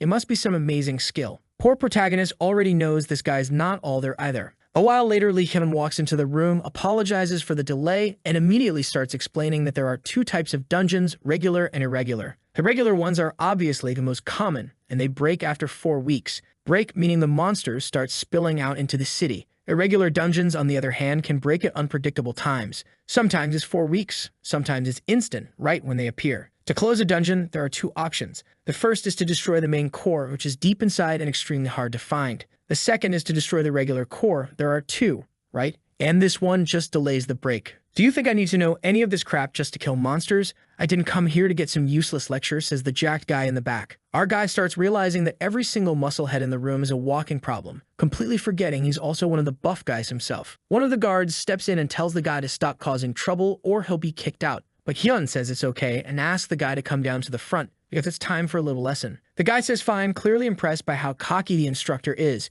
He spreads his arms wide, wanting to know what Hyun plans to do. Lee Hyun says he'll give him 1 minute. During that time, he'll dodge and block all of his attacks. And if the guy manages to even scratch him once, he'll be allowed to graduate. But if he fails, he'll be expelled. Yusung and our boy are just watching from the side, wondering if this guy really has the guts to accept something like that. At the same time, they're kind of hyped. This looks like it's about to get interesting. The musclehead immediately says he's obviously being underestimated. He draws his sword and warns Hyun not to regret it. The guard panics like, sir, please. But the guy actually pulls out a real sword. Hyun calmly adjusts his glasses and tells him to come at him. The sided character instantly loses it and lunges forward. But Hyun easily dodges the first swing and says that kind of attack is way too predictable. Even if he were to strike from behind, a sloppy hit like that wouldn't land on anyone. Looks like we've got another gym freak about to pop a vein. He slashes again, but only hits air. Hyun appears behind him and says the problem is that his movements are way too wide. No opponent's going to just stand there waiting to get hit like that. Obviously, Brew. The dude keeps swinging like crazy, left and right, putting everything he has into it, but Hyun's just dodging smoothly, like it's nothing. Now the guy's all red-faced like a drunk and charges straight in, just for Hyun to duck again. And then Hyun casually says that at this rate, he's going down quick. A solid kick knocks the sword out of his hands and drops him to the ground. Then Hyun pulls out his phone and shows that the minute is already up. It actually says a minute and 28 seconds. I saw it. Kang's reminded of those pro boxer videos where they dodge every hit. You never imagined someone could actually do something like that to an awakened person. It's clear now there's a massive difference between people's talents and abilities. Watching that speed and reaction time, Kang realizes that even after all the time he spent trapped in the tutorial, he probably had a hard time going up against this guy. He closes his eyes and wonders, if it were just the two of them, one-on-one, who would win? It's the same thing that damn blonde Yu-sung is thinking. Look at him again with that face. Put your tongue back in your mouth already. What the hell is that? Kang sees it too and starts wondering if this guy's a psycho. Clearly, he's already regretting letting that lunatic sit next to him. At the Awakened School, mornings were for theory and afternoons were all about hands-on training. Kim says that today they're going to train their skills using each type of weapon. They're supposed to head up to the front and pick their favorite. At first, they can just practice however they want, and then he'll observe and give them some tips depending on what they're doing. Kang grabs a sword and immediately notices it's already all rusted. And right away, that weird blonde kid says that just swinging the sword around like that in the air is way too boring. Why don't they have a little sparring match instead? Of course, our boy agrees instantly. Thank God the blonde declines, saying they'll only be allowed to practice like that after day 6. Phew. The artist would have had every excuse to draw that weirdo with his tongue out again. Honestly, the apocalypse could go ahead and start right now with goblins invading if it meant skipping that scene. That'd be great. Under the blazing sun, everyone's spread out, getting tossed around by the wind. Our guy's watching from the side, kind of shocked by how bad everyone is. The average level is way lower than he expected. He wasn't really planning to train, but maybe this can at least serve as a decent warm-up. So he picks up the sword and starts swinging, slashes to the left, right, just practicing his form. Kim glances over and sees the kid going all out with the slashes, then says, "That's not how you fight." One of the guards comes over and tells him he's leaving his defense too open. He needs to adjust the angle of the sword. He might be trying to show off with those flashy moves, but they're useless in a real fight. Our guy is not having it.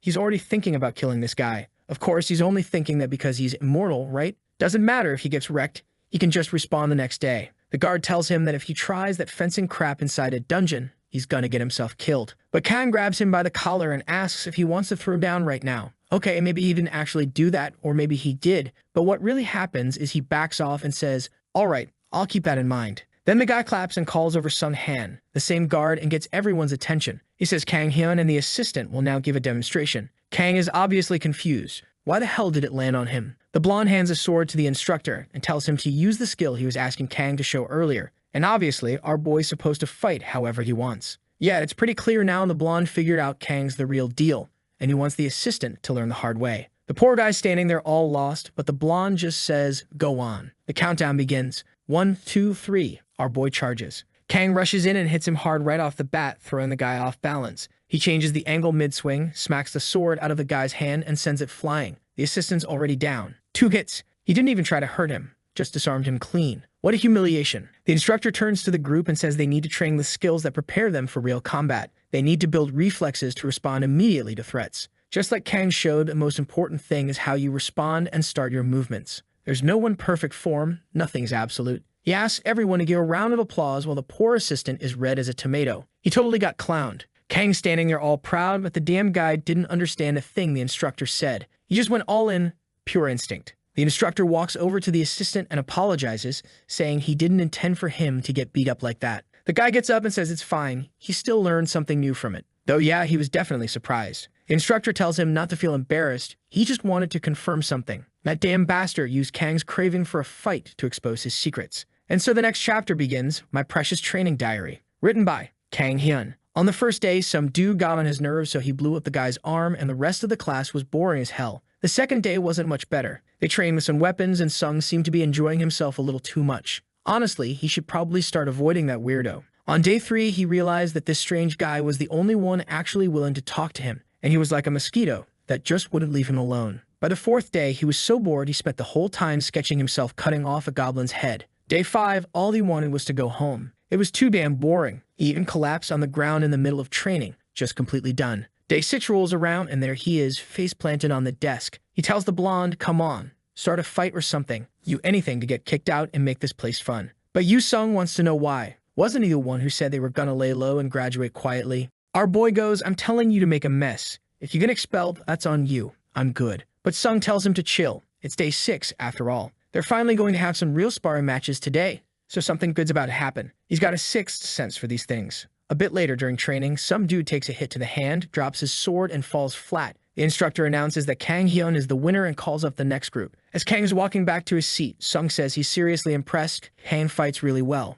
But our guy just shrugs and says it was only because his opponent was weak as hell. Still, while watching the other students, he starts wondering what this weird feeling is. It all looks like child's played him. The average level is way lower than he expected. He doesn't fully understand what each person's talent is, but apparently most people don't make it that far up in levels. Worst part, he knows he's going to have to do 2 more of these boring matches before day 8. And they're all so dull. 2 hits and it's over. Up on stage, one guy charges in with his spear while the other just screams like crazy, and Kang's sitting there, barely interested. Damn, this guy actually aimed the spear right at the other's forehead. Good thing the instructor stopped it in time and declared the match over. The winner, Kim Chang-guk. Seeing how fast the instructor reacted, Kang is now excited to fight someone like him. That's when they call Yu Sung's name. He turns to Kang and says he'll be right back. Oddly, he gives this weird little smirk and walks up to the platform all calm. Kang remembers that this creep had said something interesting was going to happen today. He just hopes the guy doesn't start anything and somehow drag him into it. At least the instructor is right there, so technically nothing should happen. But then, oh boy, the girl steps up, and instead of using a weapon, she pulls out some kind of magical staff. Sure, it has its pros and cons, but in a small space like that, it doesn't seem like the best choice. The instructor asks, "Didn't your weapon used to be a sword? Why are you using a spiked mace now?" Yu Sung just replies, "Is there a rule saying I can't switch?" The instructor says it's fine. Jesus. Kang's starting to get nervous. This guy might actually crack her skull open while she's distracted. The instructor begins the countdown. 1, 2, 3. The girl summons some little crystal shards and launches them his way. His mace starts glowing purple, and just like that, he shatters the attack without a problem. He's smiling that creepy smile of his, while Kang watches in awe. It's the first time he's seen real magic in action. Apparently, you could learn that back in the tutorial. Weird though, he never saw anything like that during the martial training. Was the girl hiding her abilities all this time? She's clearly struggling, gripping the staff tightly and triggering something, but the whole thing goes soft and wobbly. Really strange. At the very least, it's unique. She fires off another big crystal attack, but Yu Sung glances off to the side, watching the instructor. He raises the mace like he's going to block, but instead, he steps to the side and launches himself straight at her. Kang actually looks shocked by what he's seeing. I thought he was about to smash her in the face with that thing, but turns out he used his mace to deflect her attack and redirect it toward the instructor. Of course, the instructor just dodges it with ease, but in the meantime, Yu Sung rushes in and cracks her right in the middle of the head. Holy hell, what was that? He actually hit her that hard, and now he's standing there celebrating.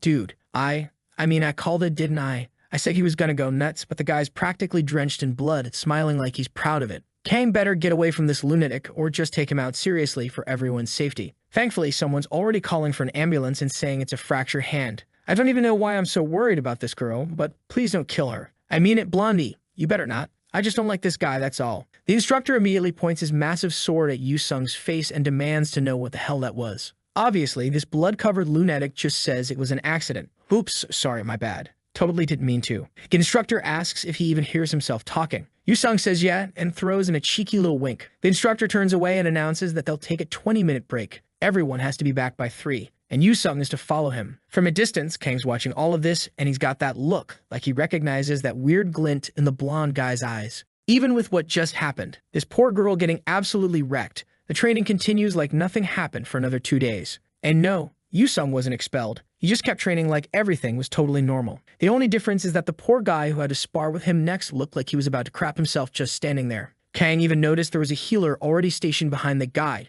just in case. Thanks to that, day 8 ended without anything major happening. Or at least it should have. Here's our boy, 500 kilos of muscle, calling out to Kim Lee Hyun. Says, hey, training's almost over. Wouldn't now be the perfect time for us to have a real sword fight? The instructor tells him to quit bothering him. They just need to wait 2 more days and it'll all be over. But Kang, curious as ever, asks if he's not getting tired of all these kiddie games. He can tell that Kim must be itching for a real fight too. Kang's sure that sitting there reading papers and doing admin stuff doesn't really suit him. So he leans in close and says he knows they've met before. And that clearly hit a nerve. The instructor loses his composure. Later, out on the training field, Kim Lee Hyun says it all makes sense now. So it was him from before. He thanks Kang for the help back then since it apparently prevented a bunch of casualties. Kang's just relieved the guy didn't mention that item he snatched and bolted with. Then Kim Lee Hyun casually says that for someone who only made it to stage 5, he's got a pretty nice sword. Wait, what kind of comment is that? complimenting his sword like that? And he knows that blade only drops in stage 6. Kang shrugs it off, says he found it lying on the ground.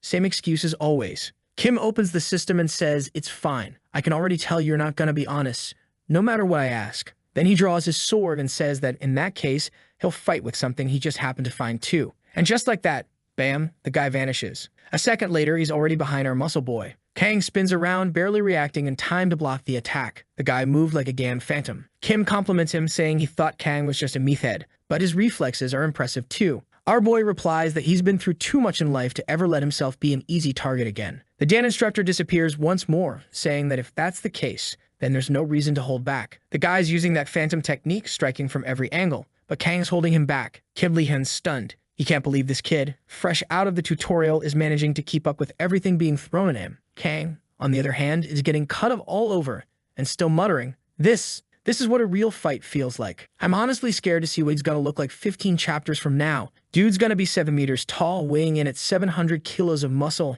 and have the face of a cold-blooded killer. And the instructor's still shocked. The boy's regeneration was just as crazy as it looked. Kim shifts his grip on the sword and says that if that's the case, he doesn't need to hold back anymore. He launches a straight-on attack, saying he's about to create an opening that's impossible to dodge. Kang sees it coming and smiles. He blocks it by throwing his own arm into the blade. Kim Lee-hyun can't believe it. He can feel the bones in the kid's forearm cracking while this psycho just grins at him. Then Kang hits him with a gotcha, grabs him, clenches the sword with his bow and headbutts him hard. Kim's knocked off balance and goes down. Yeah, he really lost. But hey, no one was gonna beat that lunatic anyway. A while later, Kim's sitting there with some ice on his face, sipping a soda, saying that Kang is seriously weird, way too strong. Kang replies that Kim's pretty strong too. Plus, in training match like this, you're not supposed to use your skills directly, though technically, Kim did use his. Kim says that in that case, he's the winner. Obviously, Kang isn't having it. They go back and forth until finally Kim gets up and thanks him, says it was a great match to blow off steam. Now he's gonna head back to his room and get a good night's sleep, because tomorrow,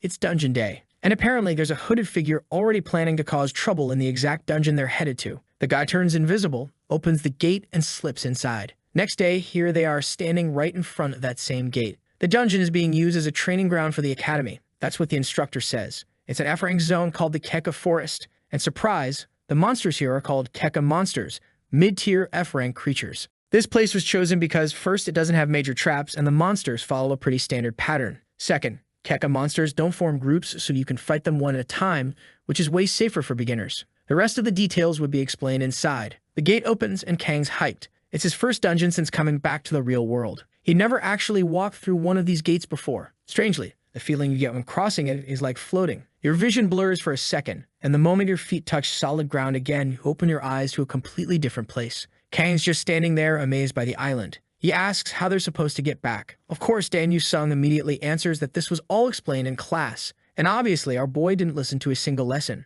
Kim Lee-hyun steps in and says that first, they're going to hunt one monster together so everyone can see how it's done. After that, they'll split into groups and start the real hunt. He calls one of the instructors and tells him to lure over a couple of Kika. They're moving into a good area for combat, and Kim says he'll keep explaining once they're in the middle of it. The Kika look like oversized birds. They're known for their fast legs and super hard beaks, sharp enough to pierce metal. The standard strategy is to surround them so they don't know which direction to run. But just then, a system message pops up. The main core has been destroyed. The exit portal has opened. This dungeon is about to collapse. Everyone must evacuate. The entire place starts cracking apart, and Kim Lee-hyun tells everyone to stay calm and head toward the exit since the place is about to collapse. They had enough time, so there was no need to panic. Outside, everyone's gathered, clearly confused. They came out to train. So what the hell just happened? Kim Lee-hyun does a quick head count and sees that apparently everyone made it out safely. But what he really wants to know is who the hell finished that dungeon. Then one of the instructors suddenly calls out to him. When he looks over, the dungeon gate is now emitting a dark, eerie light, like some kind of portal.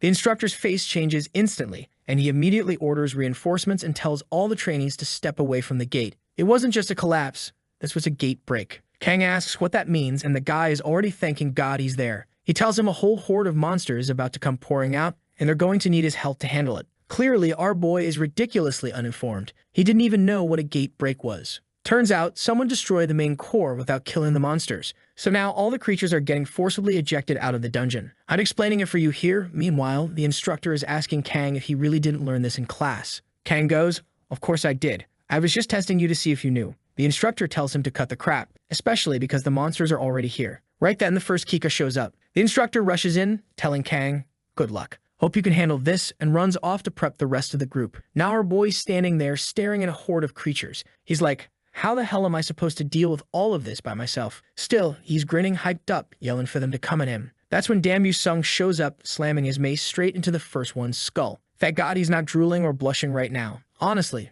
that's already a win. Kang asks what's up with this lunatic, laughing like the damn Joker out of nowhere. And just because I said that, yeah, here he goes again. Tongue out, blushing, saying crushing a skull with a mace is the best feeling ever. I've got the same expression Kang's making right now. Disgusted, horrified, completely over it. And now the blonde Sekko's in the middle of the battlefield yelling that he's not keeping this fun to himself. Kang draws his sword and says, well, at least the maniac's on my side, and charges into the fray, slashing down monsters left and right. Sung's just watching, impressed. Our boy shouts that no one's got his back out there, he fights solo, then activates Lion's Roar, calling out all the bastards. Suddenly, all the monsters in the area take a hit to their stats and morale. Debuff activated. Everyone around seems to notice that out of nowhere, the fight got a little easier. And of course, the always attentive instructor notices right away. This was a debuff aura. Seeing how the group was holding their ground, he figured they'd last until reinforcements arrived. The only issue now, Kang doesn't faint. He's right there, Rasengan style, exploding enemies with a punch. But it wrecks his whole hand.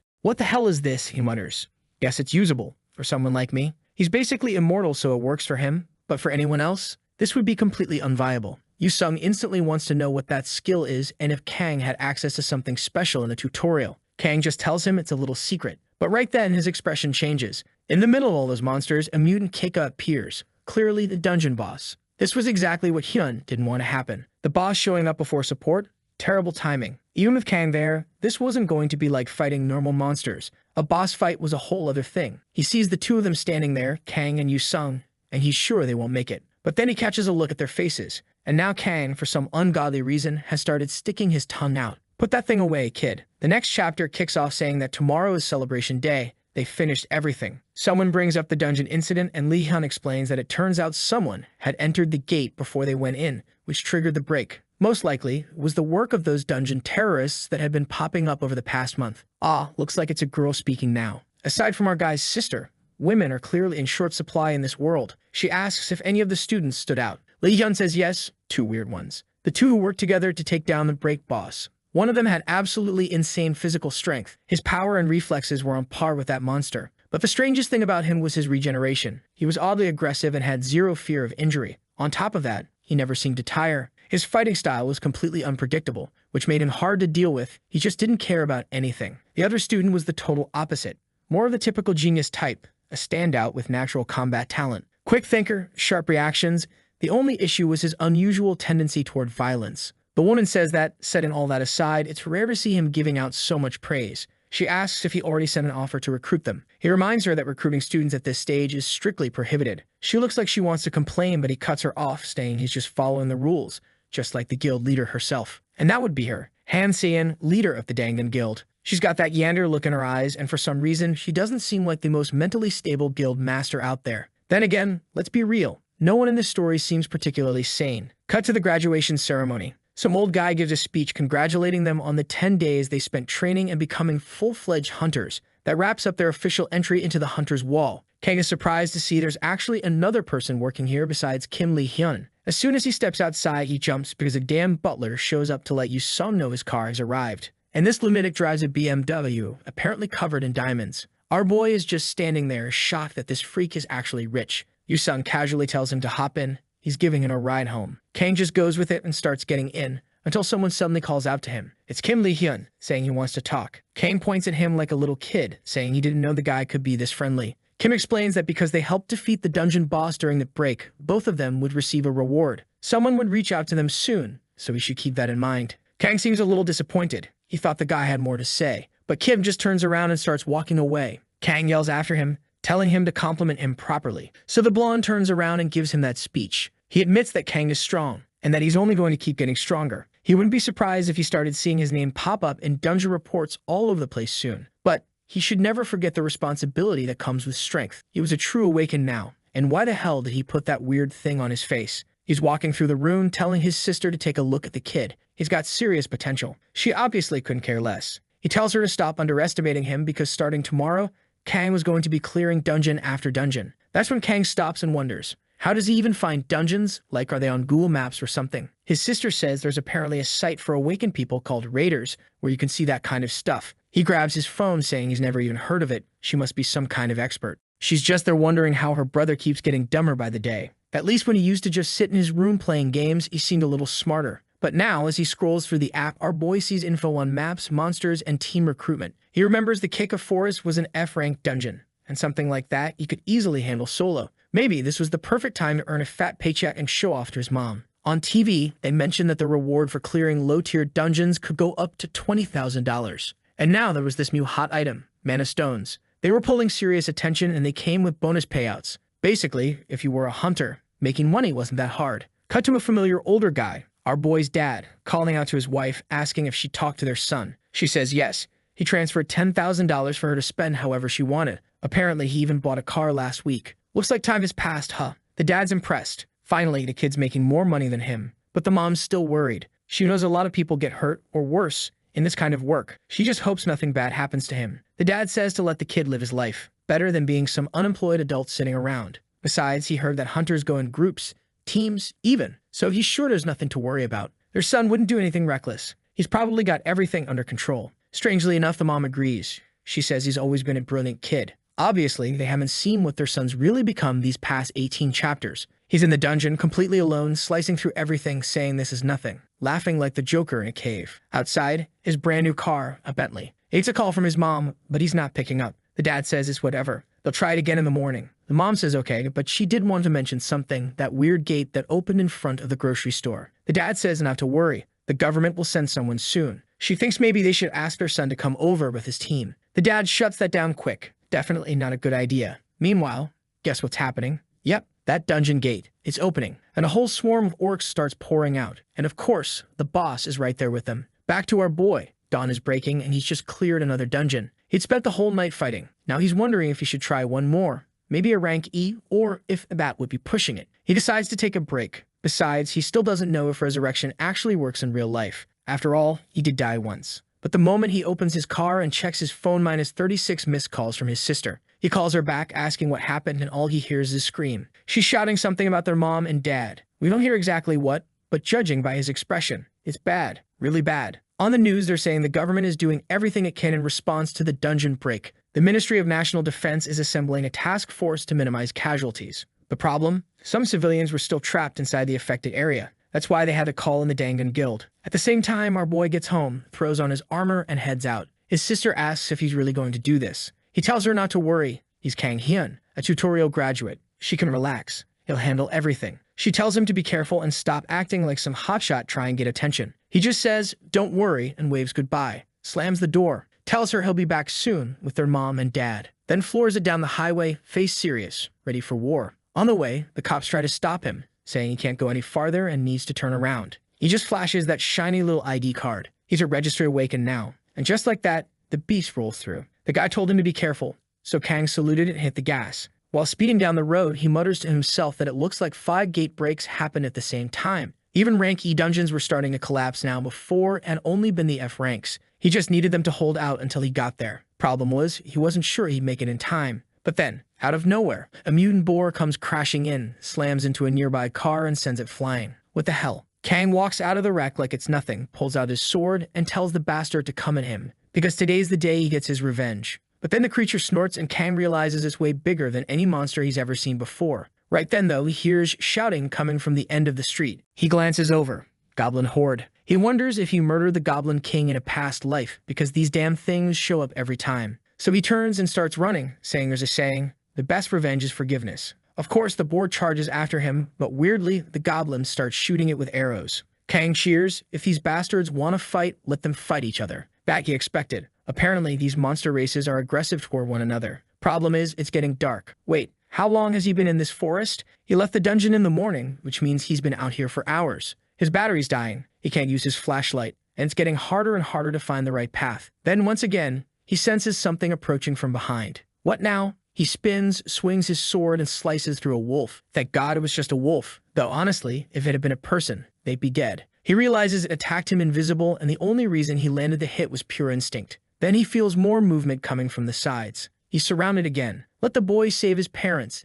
Damn it. At least he's trained now. He draws his sword and shreds everything around him. And now he's into it. He's yelling at them to bring it on. All of it. By the next morning, he's still in the forest, waking up in a pile of wolf blood. He fought all night through the dawn and only now gets to catch his breath. But it's time to get moving again. Back at his parents' house, they're trying to reach him. His mom's texting, while the dad tells her to keep quiet. He asks if Kang's still not responding. She says it's weird. The sister had told her he was on his way, but now it's feeling too risky. The dad, who earlier said everything was fine, doesn't sound so confident anymore. Those monsters, orcs they're called, have been showing up since yesterday, and apparently even high-level hunters are struggling with them. The news says they came from an F-ranked dungeon, supposed to be weak, but clearly that's not the case. And there's another thing, some terrifying figure out there in the streets, a monster that's killing monsters. The dad watches from the window, squinting at this lone figure and muttering, "There's no way my son could be doing that." Oh, just wait till he finds out. Our boy had turned that entire street into a war zone. 15 orcs were easy for him to handle solo, but more were coming around the corner. And oddly enough, these weren't normal ones. There were 3 warrior-class orcs. As far as he knew, those were supposed to be bosses. Maybe this was actually a rank E dungeon, not if like he'd thought. Suddenly, he shouts out, calling for his mom and dad. Their son had arrived to save them. His mom stares at the figure, squinting, wondering if that thing was really her child. And the dad's standing there like, what the hell happened over the past few months? But Kang, he's already dashing forward. The orcs come screaming, he rushes in, blocks the first attack. Another one stabs at him, but he ducks under it and blasts a crater into the monster's jaw. With one down, he grabs the sword of another. But just then, he takes a punch that shatters his bone. But this kid is unstoppable. He's died so many times that now he just keeps going, stabs another monster, tosses it into the air like it's nothing. Another goes down, and he literally makes it eat his fist. Then boom, he activates mana explosion inside the creature's skull, and yeah, it was expected, but still, bloodbath. And now he's completely surrounded. Must be around 200 of them. Bro, where are South Korea's awakened hunters at right now? Hello? Of course, in the middle of all that, one of them stomps the ground so hard it shakes everything. Kang looks up,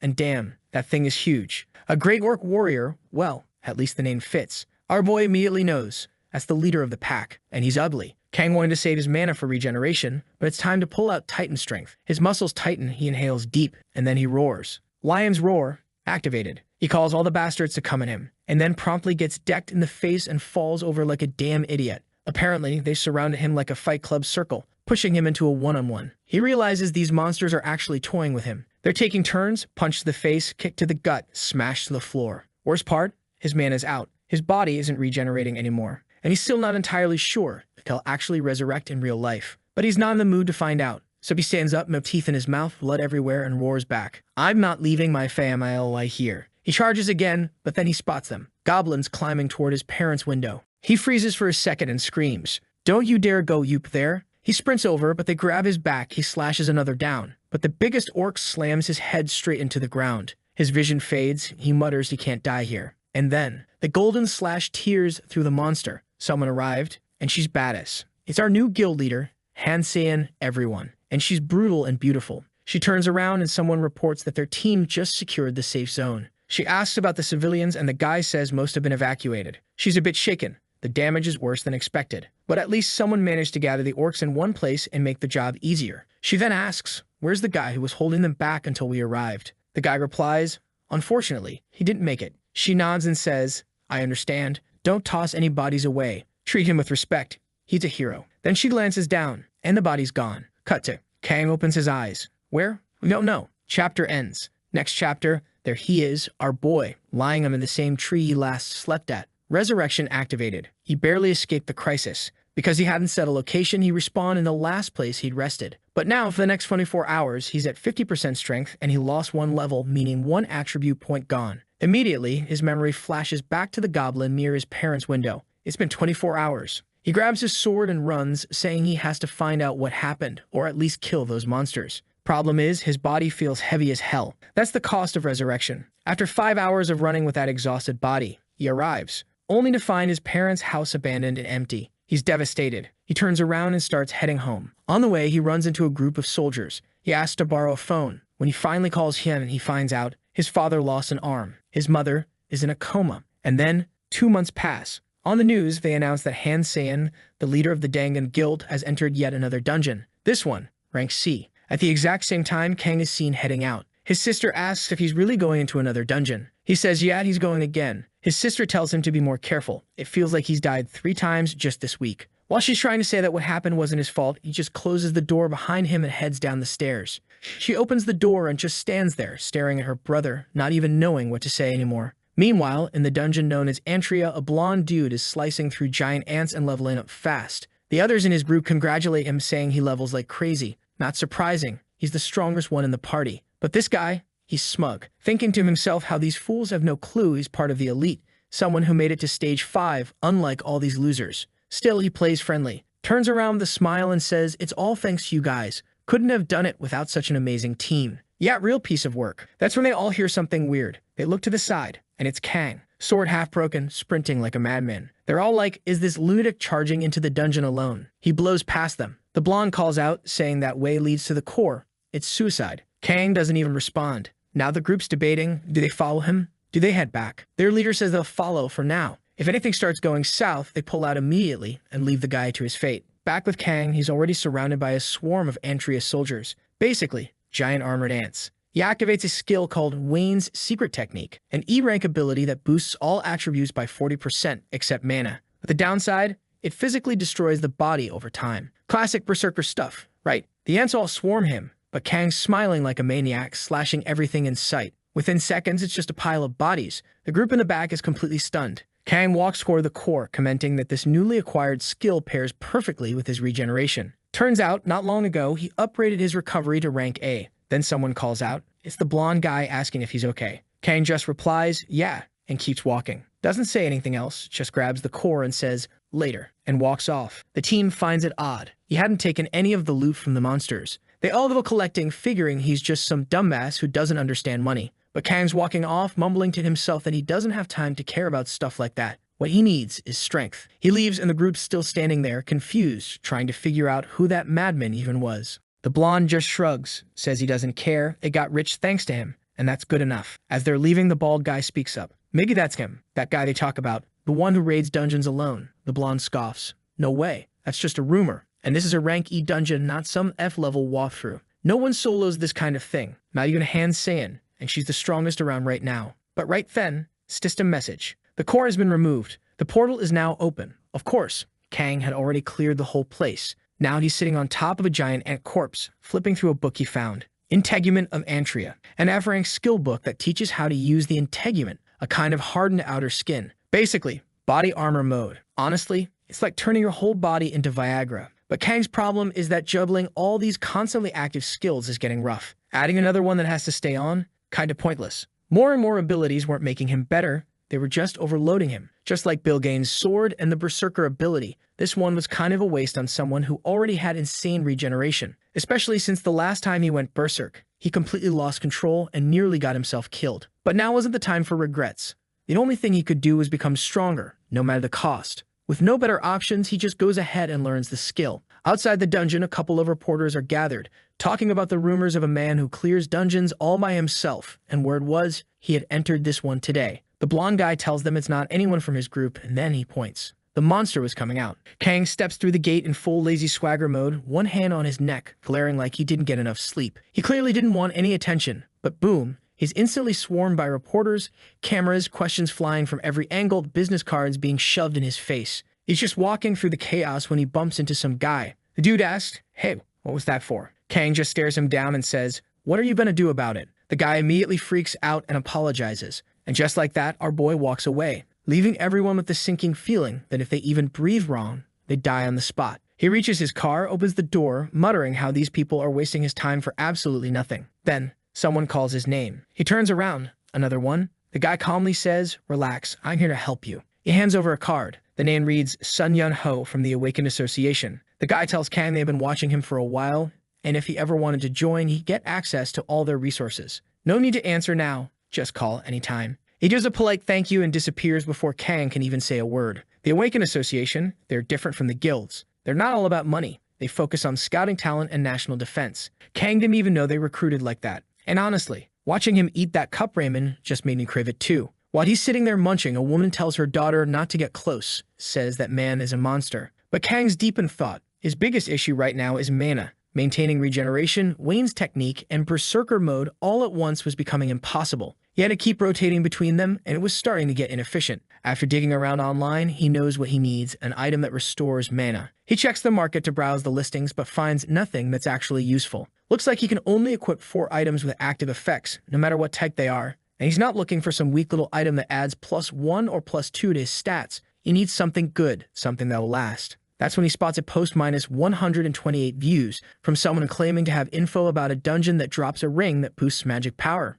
Next day, he's reading the guy's follow-up comment. Apparently, it's an E-ranked dungeon called Goblin Village, located in Hannum. Bro, this artist really has a thing for goblins. The post says that the shamans in that area have a small chance to drop the ring. Usually, the ring gives +1 or +2 to magic power, but there's a rare version that can give +4. And rumor has it, if you kill the Grand Shaman, the boss of the dungeon, you might get something even better. But no one's sure. A bunch of people are apparently using the place to farm, but the guy's worried about a possible dungeon break, so he shared the info hoping someone would finish it soon. Kang shows up at the site, but the gate looks abandoned. He expected there to be guards or a line, since so many people were supposed to be farming it. But no one in sight. So he shrugs, opens the gate, and steps through. On the other side, he finds himself in what looks like a forest, and immediately runs into the trio of trouble. Yo, my guy, you're rocking some pretty sweet gear. We're gonna make a killing today, says the one with the greasy hair. His buddy smirks. Yeah, today's bonus is gonna hit nice. And the last one, the crazy girl, says, I dreamed of a big fat pig last night. I got good feeling. Oh, great. She's completely unhinged. The idiot stands up and says, Kid, don't you know this is Bait Guild territory? Kang just gives him a look. Then the girl chimes in and asking if he has any clue what happens when someone trespasses on a guild's turf without permission. According to her, he has to hand over everything he's got if he wants to leave alive. 1 second later, boom, one of them's already been launched across the area, crashing into the ground, foaming at the mouth. Kang's just standing there, arm outstretched. The other 2 quickly open their system windows. One of them charges with a sword, but Kang grabs the blade with his bare hand. Snap, crushed it like a twig, and then straight kick to the gut sends the guy rolling like a barrel. The girl tries to jump in with some magic, firing a spell from behind, but it barely does anything. She's pale now, trembling, realizing she's in real trouble. Let's see if Kang hits both genders the same. He approaches her slowly, saying he actually learned something useful from her. Then he gently takes her hand and says, in return, I'll teach you something good too. He activates his skill, and her arm explodes. Yeah, no special treatment here. Just then, he notices a larger group approaching. He squints and asks, who are these guys? One of them steps forward and says, pretty bold of you to act like this in Bait's territory. If he wants to walk out alive, he better give up everything. Kang shrugs. Perfect. I needed some guides anyway. One of the bait guys starts going off. The tutorial changed my life. In the dungeons, strength and cash rule everything. I was just another tool of society until last year. Now I live large thanks to this new world. As an executive in Bait, I'm a tiger with wings. Nothing scares me here. So you better hand over your stuff if you want to leave breathing. Before it even finishes, wham! A giant hand smacks him across the face. Lights out. When he opens his eyes, everyone is passed out. Kang, annoyed, is pulling a knife out of his side, pointing to the ones still awake. You have 5 seconds to get over here. Whoever doesn't line up in time dies. I need a guide. Time passes. Eventually, Kang announces the results of his selection process. Congratulations, Kim Sung. You've been chosen as the guide. Everyone, give him a round of applause. Silence. So Kang slaps someone. Suddenly, clap, clap, clap. They're all applauding like their lives depend on it. Because they do, one guy nervously asks, sir, what's going to happen to us now? Kang pauses, then asks, are you all going to stop doing bad things and live honest lives from now on? Huge smiles all around. Yes, sir. Of course. We'll never do anything bad again. Smack, right to the face. Yeah, right. Kang says, you think I'm buying that crap? No chance. He beats the guy until he's purple and unconscious. Then he calls for Kim Sung. Show me the way. As the sun sets, Kang remarks that not every dungeon is like this, but some have layouts and scales as large as cities. After hours of walking, he turns to Sung. Hey, you're not just making us walk in circles, are you? Sung quickly denies it. No way, I wouldn't want to stay here longer than I have to. I'm just following the safe path around the monsters. Kang sighs. You idiot. Stop following that useless route. Go in a straight line. I'll handle the monsters. Sung hesitates. Okay then, if that's how you want it, we'll do it your way tomorrow. While they stopped for a quick meal, the guy kept wondering why our boy used 4 swords just to build a simple support for the fire. Not long after, things were starting to heat up, and our boy pulls something out of the makeshift oven, barehanded, gripping the hot metal like it's nothing. He's munching down and casually asks the guy, so how old are you? 25, the guy replies. Kang follows up. What were you doing before all this mess? The dude hesitates, clearly uncomfortable, and says he was just desperate for money. His student loan debt piled up and he couldn't find work anywhere. To make things worse, his dad's business went under and the whole situation went downhill. His mom had a breakdown over it all, but Kang cuts him off. "Who the hell asked for your sob story?" The guy blinks, thinking, "Didn't you just ask me?" But Kang's already waving him off. "Just eat and stop whining." They'd finish eating, then lie down for the night. Kang wraps himself in a weird cocoon of blankets like some warm creature. The other guy's stuck with a thin cover, shivering underneath. In the middle of the night, he gets up. Looking at our boy sleeping like that, he thinks, this might be my only shot to kill him. But just remembering how that psycho fights, nope, probably a terrible idea. Better to just run. The moment he takes a step, Kang's voice cuts through the silence. "Where do you think you're going?" The guy stammers, "Jay just going to pee." Kang shrugs. "Cool, go right here then." And just to be clear, if he tries to run, Kang will hunt him down and kill him. So yeah, the guy lies back down and doesn't even blink the rest of the night. Next morning, he's guiding Kang again. Finally, they reach the direction of the goblin village. Kang says he can feel a ridiculous amount of mana pulsing from that direction. The guy looks around confused. "I don't feel anything." Kang just looks at him like he's trash. It's amazing how weak and useless you are. The poor guy can only laugh nervously and try not to cry. Still, deep down, he's thinking, all I gotta do is survive a little longer. Once this freak walks in there, he's dead meat. The dungeon is a massive village with patrols circling the outskirts. The Bait Guild guys usually farm those patrols since the center is way too dangerous. But lately, Bait hasn't launched any raids for days, so not only are there monsters swarming the forest, the goblin base itself is probably overflowing. Kang walks straight into a goblin army, grins like a maniac, draws his sword and says, "Goblin massacres are my specialty." A massive battalion comes charging from the base, and Kang's just getting hyped. But right then, a backpack smacks him from behind. It's Sung, flipping him off. "Go die in that hellhole. Hope I never see that ugly face again." Kang just turns with that pure psycho look in his eye. "When I'm done here, I will find you." Meanwhile, Sung sprints through the woods, heart pounding. He stops to catch his breath and thinks, there's no way even that monster survives this. But then, ding, a system window pops up, main core destroyed. Portal to outside world opened. They just stare at the message, then look at each other like, is this some kind of dream? The Goblin Village's E-rank dungeon wasn't your typical kind with a regular core. That's because all the forces were actually concentrated on defending the center. Even so, my guy, the message still popped up, it was done. The core had been destroyed and the portal was open. He's just standing there staring at the portal in front of him, shaking like crazy.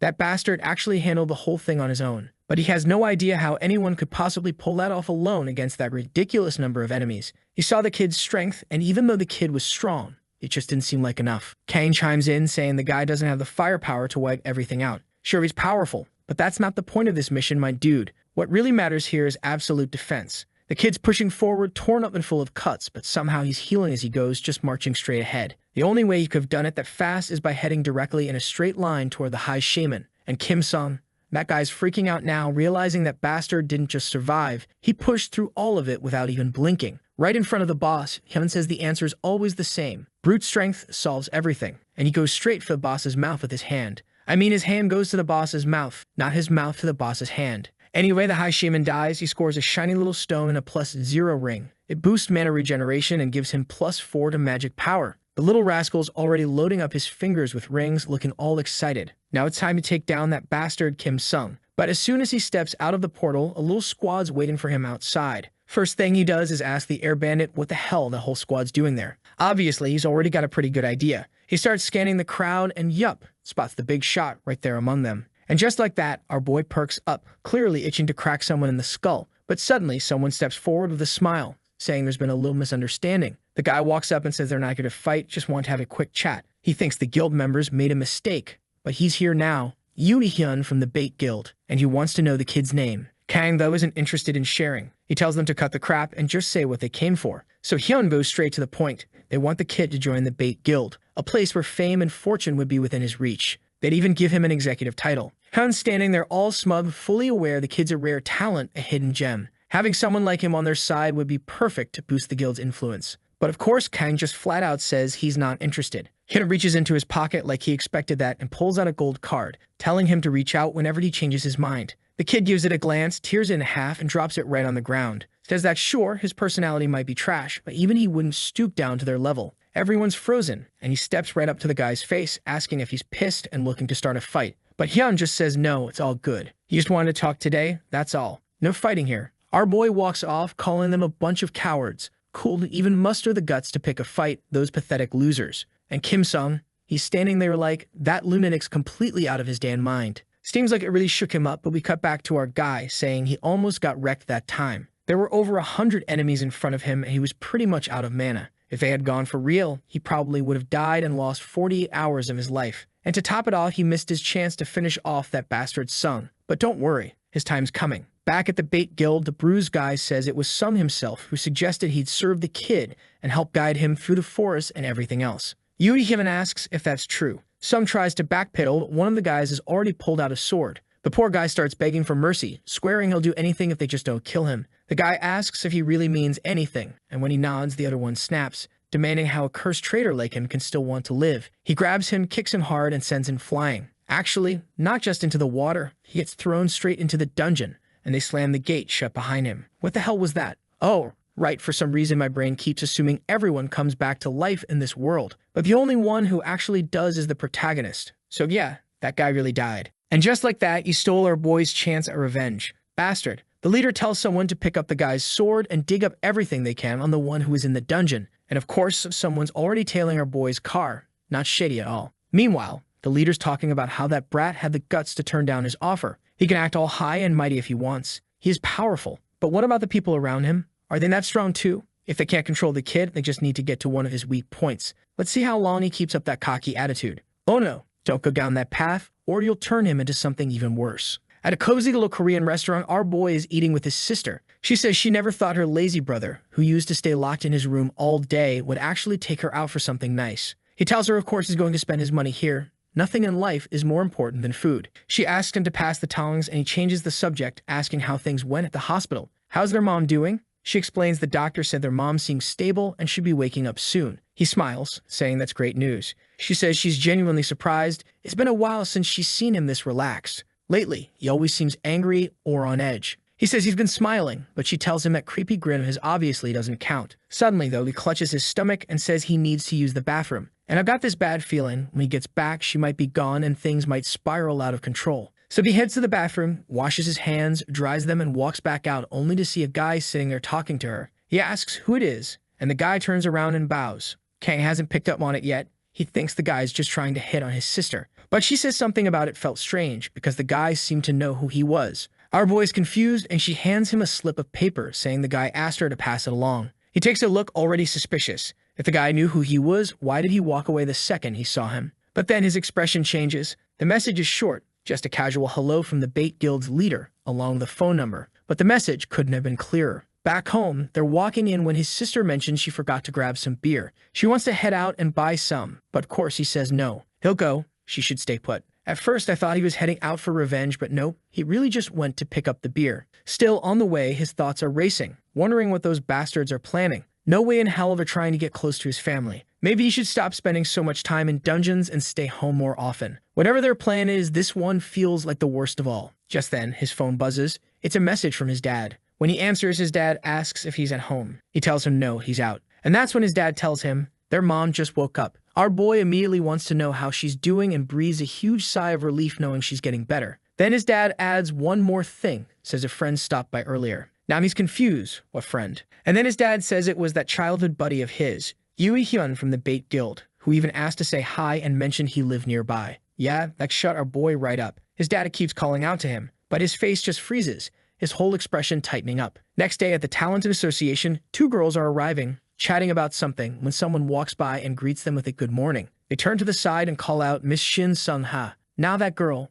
she's tough, literally, and not the friendly kind of tough, more like the terrifying kind. She hands them some bottles, the girls thank her, and she politely says it's nothing and takes off. They're left wondering why that lunatic is always wearing armor. The other girl says she's a bit eccentric, sure, but deep down she's a good person. Still, she better get used to it. This world's full of weirdos. Compared to most, Shin Sung has basically an angel reborn. The friend replies that she's dealt with plenty of oddball students. The other one says, yeah, those were probably the worst students she ever had. One of them crushed a girl's hand in a spar, and the other showed up to the front desk already throwing off major intimidation vibes. She still has nightmares about that kid. And look who's right there behind them, suddenly letting out a pulse of aura. She glances over, and he's staring right back. A glance, a stare, and just like that, the two girls scream in panic. But he just walks up to them looking completely harmless, calling out to them. Meanwhile, they're already pulling out their phones, getting ready to call the cops for help. One of them is completely red in the face. He asks her to calm down. He just wants to know where Mr. Kim Lee-hyun is. He needs to protect his family and he's looking for this guy. They finally start to ease up a bit, realizing he's not trying to hurt anyone. One of them explains that Kim Lee-hyun was just working as a temporary instructor there, but he's not around anymore. Cut to a meeting room where Lee-hyun's giving a little presentation about how dungeon levels are rising. Then someone knocks on the door. He asks what's going on, and the staff tells him there's some really strong guy in the lobby causing a scene, insisting he needs to speak with him. Lee-hyun's clearly confused, but next scene, they're already sitting face to face. He says he didn't expect to see him again so soon, and asks what he needs help with. Kang gets right to the point. He wants to hire Lee-hyun. The guy chuckles, saying he appreciates the direct approach, but he'd like to hear the full story. Kang doesn't hold back. He says the Bait Guild is threatening his family and provoking him, and now he needs someone to guard them while he goes out and wipes the entire guild off the map. Lee-hyun is clearly shaken, asking what the hell is going on with this kid, but admits he knows how shady that guild is. The problem is the association hasn't been able to catch them red-handed. There's no solid justification to go after them officially. Kang says, well then perfect. He'll destroy them all, and everyone wins. Lee-hyun just shakes his head, saying Kang is as brutal as ever. What he really wants to know is, why him? It's not like he's the strongest out there, and besides, he's part of the Dangan Guild. Kang-hyun's logic is simple. He says Lee-hyun is just the strongest person he knows. That's it. Lee-hyun replies that he should have called Mr. Yu-sung instead, but of course, our boy says there's no way he's trusting his family with that weird snake-tongued creep. All he asks for is 1 week. If his family stays safe during that time, he'll pay big, like serious money. But Lee-hyun says, look, not to brag, but he already makes more money than the kid probably thinks. On top of that, he's the vice leader of the Dangan Guild. If Kang wants him to take the job, he's going to have to offer something more than just cash. And right then, Kang already has an idea. He asks if the guy's after his body. Hyun immediately snaps back, asking if he came here to make a deal or to tell jokes. Since he's sure the kid's only going to spout nonsense if left unchecked, he puts an offer on the table. Not a huge one, but enough. If he helps our boy out for a week, then in return, he'll have to agree to meet the guild master. Come on over, boss lady. Why is he so hyped about this madness? Of course there's money involved too, but that part's up to Kang. He'll need to make sure it happens. Judging by how things are moving, it looks like he accepted. There are guards in front of the hospital now, 5 cameras installed, a private security company watching over his sister. They've got full tracking in place. Our boy says they're being extra cautious, and Hyun replies that it's better to be safe than sorry. What Lee-hyun really wants to know, though, is whether Kang's seriously planning to handle the rest on his own, because here they are standing face to face with the Bait Guild headquarters. Looking from a distance, Kang comments that it doesn't look that big compared to others. Hyun explains that obviously, a guild's strength isn't measured by the size of their building. Bait's power comes from their control over multiple abnormal dungeons. No doubt they've got skilled players, and they're backed by some rare items too. It seems like Kang's heading to a meeting with them, and naturally, they're bringing out all their top firepower. Kang explains he didn't really have a choice. When he got that letter, he agreed to set a date, mostly just to buy time and stop them from going after his family. And at least it worked. He got enough time to lock down their safety. He then hands the car keys to the blonde guy who's confused and asks why he's being given this. Kang just tells him to park it back at his place. The guy's worried now, wondering if Kang's walking into a death trap. And honestly, he's not entirely wrong. But Kang tells him he doesn't have time to explain. Tomorrow morning he'll be alive and well, no doubt about it. With that, he gives a wave and heads off. Now here we are at the Bait Guild. And for an evil organization, their logo is surprisingly cute. Pretty corporate looking even. That bastard Yu Hyun is there with arms wide open, welcoming him in, surrounded by a crowd, obviously. Kang says that's a lot of people for a meeting that was supposed to be just the two of us. What's the deal? Hyun tells him not to stress. Since Kang isn't part of the family yet, he needs to meet everyone first. Our boy laughs. Family, huh? Then says, well, in that case, I've got a message for the whole family. And he drops it. You could all go to hell. With that, he activates Lion's Roar and pulls everyone in. Boom! Shockwave hits the ground, smoke everywhere, total confusion. Portals flashing, the floor cracking apart, and Hyun yelling that Kang's completely insane. Suddenly, a metal bar shoots up and Kang's already drawing his sword. Aaron-style technique engaged, Titan strength flowing, and he charges straight in. At first, it looked like he summoned metal, but no. He actually shattered the floor and dropped everyone into a massive underground arena, a training facility, right under the guild. As the dust settles, they're lifting rubble off themselves, saying the impact wasn't bad at all. But then Hyun calls out, asking him to be a little more reasonable. It's not too late. They could still be allies. Kang answers that he's not the one who lost his mind. That happened the moment Hyun crossed the line. Hyun doesn't back down. He pleads for Kang to calm down, saying he needs to understand. If they work together, even the Dangan Guild wouldn't be able to compete. Kang just tells him to shut up. But unfortunately, Hyun won't stop talking. He goes on saying their guild now has over 200 members inside this very building. So really Kang's chances of getting out alive are slim to none. He should think carefully. All the Bait Guild ever needed was one famous face.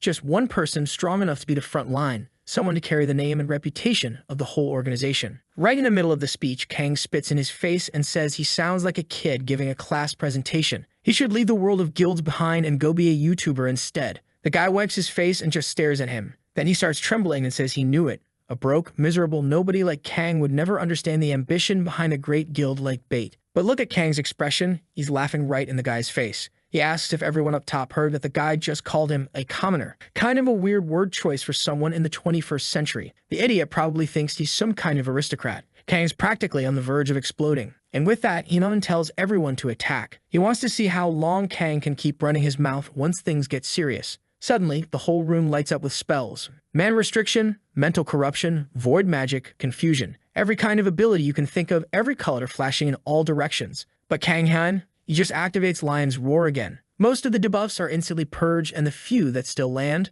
the resistance ring gives him an extra bonus against them. On top of that, the enemy's morale drops fast. Hyun starts yelling, calling the group a bunch of fools. They should stop hesitating and go in for the kill already. But nobody's brave enough to get close. They're all keeping their distance and casting spells from far away. Then Kang uses that skill from Antreus, the one that turns his skin pitch black. He says he wants to find out what it does against magic. An explosion blasts through the room. The remaining soldiers finally rush forward. Now they're really going in. Attacks flying from every side, until out of nowhere, a wave of slashes cuts through them first. Kang struck before any of them could. The leader can't believe it. This guy is handling everything completely alone. Then Kang draws in a deep breath and shouts, daring them all to come at him together. Some time passes, and now the entire building is in ruins, reduced to nothing but ashes. There stands Kang Han, still on his feet, while the others are completely wrecked, lying in pools of blood. But even so, he's clearly not in great shape either, and there are still plenty of enemies standing nearby. Hyun tries to act unfazed and asks if Kang has realized he doesn't have a way out. On top of that, he's killed dozens of people. He's just like them now, a killer. So maybe it's time to consider joining their side. Kang tells him to quit trying to make him feel guilty. They were the ones going around killing people. They should have been ready for it when the tables turned.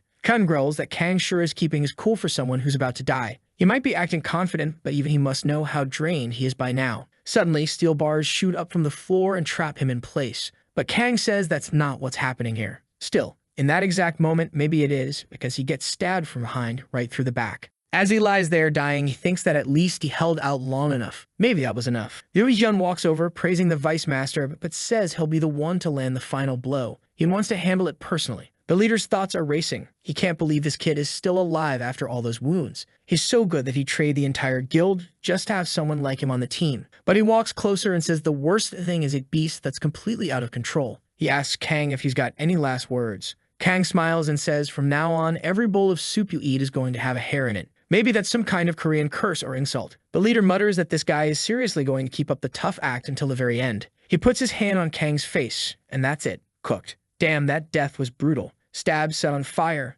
Insane. He turns to the Vice Master and asks about the situation. The guy explains they lost 30 members, and another 50 were injured. Furious, the leader yells that all of this just because of one worthless bastard. But whatever. In the end, it was all to get the gear that dropped from his body anyway. That and his friend tells him to take a look. Something's off. The kid's body had disappeared. Yup, he revived and lost a level. On top of that, his stats were cut in half for the next 24 hours. He walks into his room and his sister immediately gives him a sharp look, saying she figured he wouldn't do it again. If he's coming out of his room and she didn't see him come in through the door, that must mean he died. So clearly, he went out and risked his life again. He just tells her to stop nagging. He's starving. But she snaps back, telling him to take off his shoes, is tracking dirt all over the place. And it turns out, the ashes he's leaving behind, they're his. Literal ashes from being burned alive. Lovely. 2 days later, in front of a dungeon controlled by the Bait Guild at the gates of Kika's Canyon, one of the guys on watch complains that he's bored out of his mind. Seems like no one ever shows up here. The blonde guy says that it's because people are spreading rumors about the Bait Guild, so wherever they go, folks stay away. The first guy says everyone's a coward these days. So what if they're taking some of the loot and making things harder? People should still come grind here if they want to make money. Right then, his expression changes. He says someone's coming. They don't recognize who it is yet, but look who's walking up wearing a mask. He stops right in front of them. The two stare at him and ask who this weirdo is. After that invasion, Kang realized something. Charging into their base over and over is like trying to break a rock with an egg. Sure, he's got infinite lives, so technically he has infinite eggs, but the problem is that resurrection penalties would eventually drag him down to level 1 and leave him too weak. That's why the plan had to change. Now it's time to take this rotten guild down from the inside. And inside the dungeons they've been controlling, everyone's already dead. One of the blonde guys is begging for forgiveness, but Kang wants to know, what exactly is he apologizing for? The guy admits he's not sure. He just wants to know why he's being killed. Kang throws him to the floor and tells him not to apologize if he doesn't even know the reason. Then he tosses a paper next to him and orders him to write down the names of every dungeon the Bait Guild is managing. The guy doesn't hesitate at all, zero delay. He grabs the pen and says, okay, then starts writing. But Kang wants to know, how is it that they never get caught?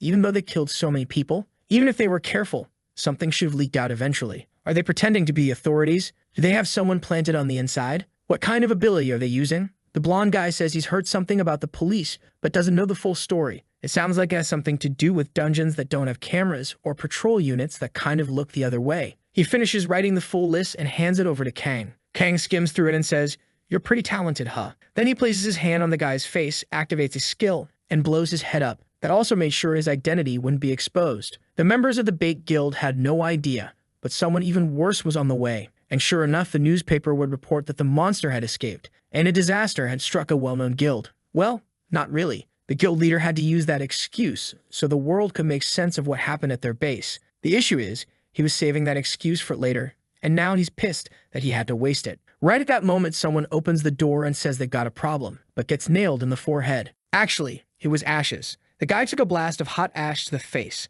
That's enough to give someone a concussion. Hyun yells, asking why this guy just barged in without warning. The guy says sorry, but tells him that person has returned. The leader asks if he's talking about the one in the mask, and the guy confirms with a nod. The freak who's been messing with their entire guild and already killed over 100 members. Hyun has no idea who this lunatic even is. The whole place is already falling apart, and now, no matter where he sends people, everyone's dying. That's when he says it's time to stop trying to control a bunch of different locations. They should send everyone into the same dungeon and keep their eyes open. The guy with the bloody forehead nods and says fine, he'll handle it. As the door closes, Hyun falls into thought. 5 days ago, Kang Ham attacked and his body disappeared. 2 days later, some strange figure shows up killing everyone. He felt it back then, and now thinking it over, it's too obvious. Kang Hyun has an accomplice. Someone must have used a skill to extract his corpse, something that steals bodies or hides them. He doesn't have a choice anymore. He's going to have to go all in. He makes a call, and when the person picks up, they ask what Mr. Justice needs help with. And honestly, I've got a feeling it's that weirdo our boy met during training, the one who probably won't want to help once he realizes who it is. Hyun says he needs assistance, and the voice on the other end wants to know who's causing trouble for a powerful guild like his. Besides, what could a fool like him possibly offer? The guy's way richer than Hyun. Yup, nailed it. Knew it'd be him. The guy says he's about to get a damn good fight. Doesn't he like a bit of entertainment? He should know the person he's about to face isn't just some average human. And just like that, called it. Spot on. The crazy bastard says maybe it's worth the risk then. Later that night, at the entrance of a dungeon, the artist and writer are clearly being dramatic by hiding the character's face, but we already know who it is. Yu-sung just says everyone here is a lapdog for Hyun. He wants to know when this so-called powerhouse is going to show up. They better hope that when he gets here, there's an actual fight. Otherwise, they'll be the ones paying for it. One of them's shaking, until suddenly, someone appears in front of them. And look who it is. The moment he sees him, Yu-sung lights up. He can feel it, his sixth sense going wild. Usually, he gets a vague idea of how likely he is to win, but for the first time, his whole body is screaming. If he doesn't want to die, he better run from that monster. But Kang Hyun goes straight to the point and asks what Yu-sung is doing there. Yu-sung recognizes him instantly too and wants to know what his big bro is doing in a place like this. Then he starts piecing it together. So it is him, the one going around wiping out the Bait Guild. How does this guy always manage to find such fun stuff to do? Kang remembers Lee Hyun saying the Bait Guild had backing from some rich big shot, and now he's thinking maybe it's Yu-sung behind everything. He presses his sword to the guy's neck and asks straight up if he's with Bait. But instead of freaking out, Yu-sung just tells him not to lump him in with that trash. Kang tells him to explain then, and Yu-sung says Kang should know their leader, that scumbag Yu Hyun, the one with no pride who got down on his knees and begged for help. He made him beg for hours before he agreed. I don't know what kind of begging that was, but this is getting weird. Kang says fine, he gets it. So forget it then. Now that there's nothing left to settle, he says he's just going to kill everyone here and be done with it. After that, they can go grab something to eat. Oh boy. But as he turns around, Yu-sung goes in to strike him from behind. Kang blocks it and demands to know what the hell he thinks he's doing. Yu-sung says a quick prayer saying he would have been disappointed if Kang had just walked away like that. Here we go. It's about to pop off. I really thought these two would make it through without a fight. But Yu-sung says he's not holding back just because they know each other. And another one of them, red all over, yells out that he wants Kang to go all out anyway. Titan strength kicks in, Wayne's secret sword technique unleashed. He swings again, but Yu-sung dodges. Then he laughs and says Kang's turning into more of a monster every time they meet. An honest scrap was exactly what he wanted. The problem for Kang, however, was that this whole mess was clearly getting in the way of his plan. His idea was to go into a total killing frenzy and then vanish. But here's another trouble addict, fired up and complaining that it had been too long since he'd had a proper fight. Yusung picks up on it immediately, remarking that he can see his big brother is really enjoying himself. At that moment, another poor soul bursts in, shouting that he should just die. The two of them exchange confused glances, while this guy seems to think he's about to become some kind of executive, until he takes a heavy blow to the head and, well, it looks like he might just be done for. Yusung still wants to know why that bastard thought it was a good idea to break up their fight. Kang's thinking to himself that by the look of things, Yusung really isn't on the side of those other troublemakers. Even so, he never expected that his opponent would actually kill a poor fellow like that. He then holsters his weapon, declaring that this nuisance has completely ruined the mood of the brawl. That fight wasn't very satisfying, so it seems they'll have to have another one soon. But ideally, he wouldn't end up hating this guy any more than he already does. In fact, Kang can only think that he despises this fellow more than anyone imaginable. Then the blonde speaks up, "Brother, do you even know what kind of person Yui Hyun really is? He was the illegitimate son of a guy who owns countless conglomerates. That's why he thinks he can do whatever he likes in this city at any time." Kang fires back that he doesn't care. It's not as if this cad, just because he's loaded, is going to wipe out his family. If he had any doubts, he wouldn't have started all of this, so there's no point in interfering with him for any reason. Yusung grabs him and insists that he listen until the end. He doesn't have a clue what our kid is planning, but he wants to be a part of it. He was also itching to wreak havoc on that delinquent's life. The next morning, the poor fool is clutching his head, practically exploding with anger. Another dungeon has been hijacked and a bunch more members have been slaughtered. The worst part is that Yusung has cut off contact and he has no idea what the hell happened. His life has been a total disaster lately. Everyone working for him is utterly useless. He's there fuming and gasping for air, demanding that all the remaining members be brought in immediately since they're supposed to settle this today. The guy tries to explain that they already lost so many members that gathering any more won't add up to much, but the leader just orders him to get out and bring in whoever he can find. The fellow admits he was holding on to the news, but that most members had fled the guild out of fear of being killed too. Yoon-hyun then declares that fine, they'll just kidnap the parents of everyone who left the guild, threaten them, and before long, everything will be back in order. His companion keeps on insisting, explaining to the boss that the atmosphere just isn't right. No member would agree to it, and it'll only drive him further into madness. At that moment, he gets a call and asks who the damn person pestering him right now is. When he answers, someone says he seems to be in a tight spot. Yoo-hyun recognizes the voice and starts trembling. At the same time, he realizes that this situation could have been easily handled. Meanwhile, on the internet, everyone is celebrating. Now that Bait isn't kidnapping a bunch of dungeons anymore, everyone finally has somewhere to farm. Yusung lags behind our kid, noting that his actions are starting to pay off. In less than a week, the entire vibe has shifted. He replies that it's time to finish things, and the caller wants to know why he's having so much fun. At the same time, he's curious about what the grand finale will be. Kang says that since he's the one in charge, he'll spill the details. He orders the caller to come close so he can reveal the secret, though naturally, none of us will learn a thing. But it's not much of a secret anymore because even the wild-eyed Yusung, instead of getting excited, asks whether he's lost his mind. The leader then receives a message instructing him to head to the Slupin Forest. That was the only chance he'd give the fool to save his guild. The leader crumples the paper and mutters that this bastard finally wants to face him head-on. Perfect then, today he'll see that villain's face and rip the skin right off his bones.